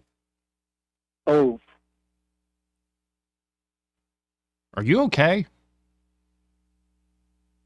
yeah, I'm fine. I'm fine. All right. Well, you're not really talking, and it's a talk show, so try again later, I guess. I interrupted my lesbian rock rant for that. Well, she has some very interesting songs, yes. Yeah, no, I am a sucker for pop music, I'll admit. Like, if it's well produced and stuff. But also, if it's what's the other big hit? Babe, You'll Be All Right, or something like that. I don't know. I don't know. I'm trying to think what it is. It came up on my playlist. Let me look real quick. By her? By her. Good Luck, Babe. Good Luck, Babe. Yes. Yeah, Good Luck, Babe. Oh, that is a lesbian song too. Oh yeah, I know. Yes. I know. I'm like, what is this? That is the big one. I'm sitting here trying to like, good luck trying to forget about me. Right. You're gonna go get married Right. to some boring guy, and you're gonna think about how you never were with me. Right, and I'm sitting here trying to bro out, like, lift some weights, and I've got this lesbian rock in my ear, and then I look up the video, and I'm like, who is this person? It's got hundreds of millions of views. Yeah. I'm like, I'm an old man. And then the top comment, because it is a lesbian song, very explicitly, the top comment is, with 20,000 likes, is, my homophobic father loves this song. Oh my goodness. What a time we live in. Yeah. Chapel Row. Chapel Row. I'm still going to call it I Chappelle don't think Row. that's her real name. I'm pretty confident. I don't think that's how her face normally looks, all that makeup. Oh no. Yeah. She has a kind of drag-esque character, I think, that she plays. Yeah, so that's why I'm like, bring back 4 non-blondes. Melissa Etheridge. But she was controversial leading up to the election because she would not endorse Kamala. Well, that's to her credit. She came out and was highly criticized by, the type of following that she has, because she would not endorse her, and she told people to use common sense and research before they voted. All right then. Well, Yeah. And she did say, she's typically votes one way, but This she time said around. she's not going to endorse anybody. that goes a long way, actually. Interesting. Yep. I guess maybe that's what it was. The algorithm's like, we know you're right wing, and you'll kind of fall for this. Anyway, I got to hit this break. First, this part of the program brought to you by Smokehouse Pit Barbecue, and they're at Smokehouse. They're ready to help you with that amazing barbecue. It really is that simple, folks. 5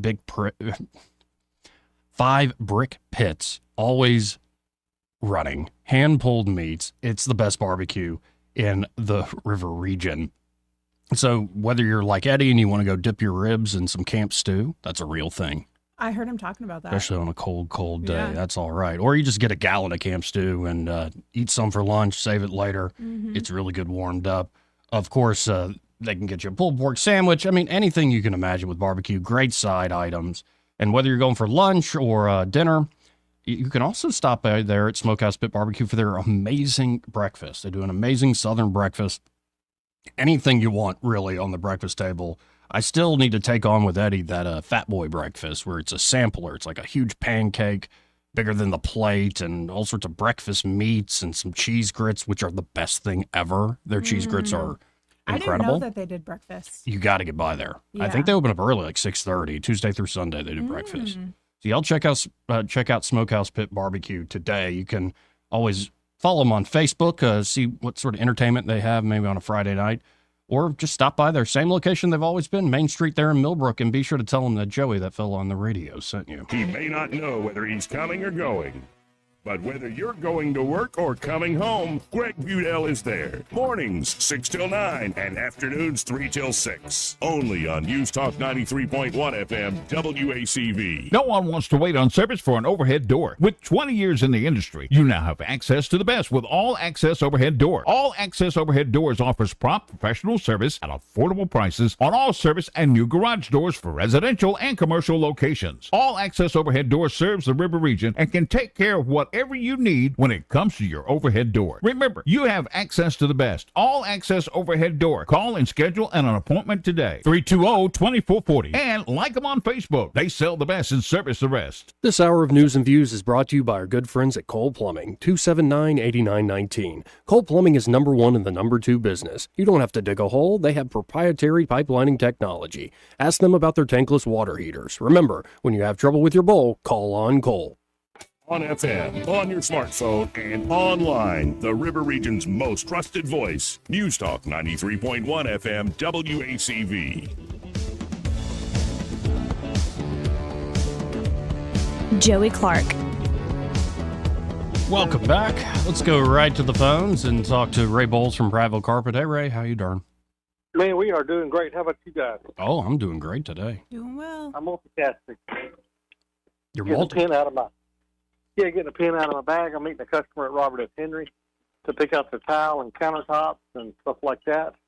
And that's the other service we offer. Is you're doing a new construction and you're like, hey, I really don't know what to do. We actually come out and meet you at the different vendors, the places we buy the tile from or the wood. And it just adds that extra level of service that Prattville Carpet can offer. If you call us at 285-8117. Wait, it's still 285-8117 all these years later? All these years later. Real quick. Mm-hmm. Man, you're not going to believe what happened to Dad yesterday. Mm. He tripped in the parking lot of Walmart and busted out 7 teeth and broke a rib. Oh, goodness gracious. And I was trying to get him to go to Pell City with me. And he gets in the car and he says, oh, no, that's an hour and 40 minutes. I'm staying here. And he walks every day because he wants to walk 1 mile every day, and tripped over a daggone cord that they hooked that the bait shop had to a blow-up doll out front. Yeah. Man. Yeah. So, yeah, he's off today. So, listen, his pain can be your gain because everybody's, selling like crazy right now while Dad's not looking. So you might want to call us today, 285-8117. But keep in his prayers because he's going to have a long road to recovery on this one. Yeah, y'all pray for Ronnie there. Well, I appreciate it, Ray. And again, folks, when y'all call 285-8117, be sure to say, hey, I heard Ray on the radio with that Joey fella. Guys, have a great day. Appreciate it. Well, I'm trying to figure out what I learned today, but I'm already out of time. No, it was a good show. Good. Did you hear the story about the breastfeeding mother who was forced to go to jury duty and all this stuff? No. It's nuts in Jefferson County. And then when she posted about on Facebook, she got 20-something other moms who had experienced similar things. Really? Or others who are they didn't have child care. They still had to go to jury duty. They couldn't afford child care. Well. And so we're trying to get an exemption in this legislative session. It should, I think, something that should be done. Yeah. And done pretty easily and quickly. I learned that today. I learned I can get along with local Democrats. You can. It was good having Joe Reed on. Good. It was. And I learned that I'm turning into an old man. Yeah, you need to get up hip with the times. Yeah. Well, there's only so much I can take and take in. Anyway, y'all stay tuned. Happy Hour with Greg and Pam Layer. They're next. Broadcasting from the Riverside Chevrolet Master Control Center, this is WACV Cusana, News Talk 93.1 FM. When it's Chevy, it's Riverside. That's RN News. I'm John Scott. A Middle East ceasefire deal coming after weeks of painstaking negotiations in Qatar.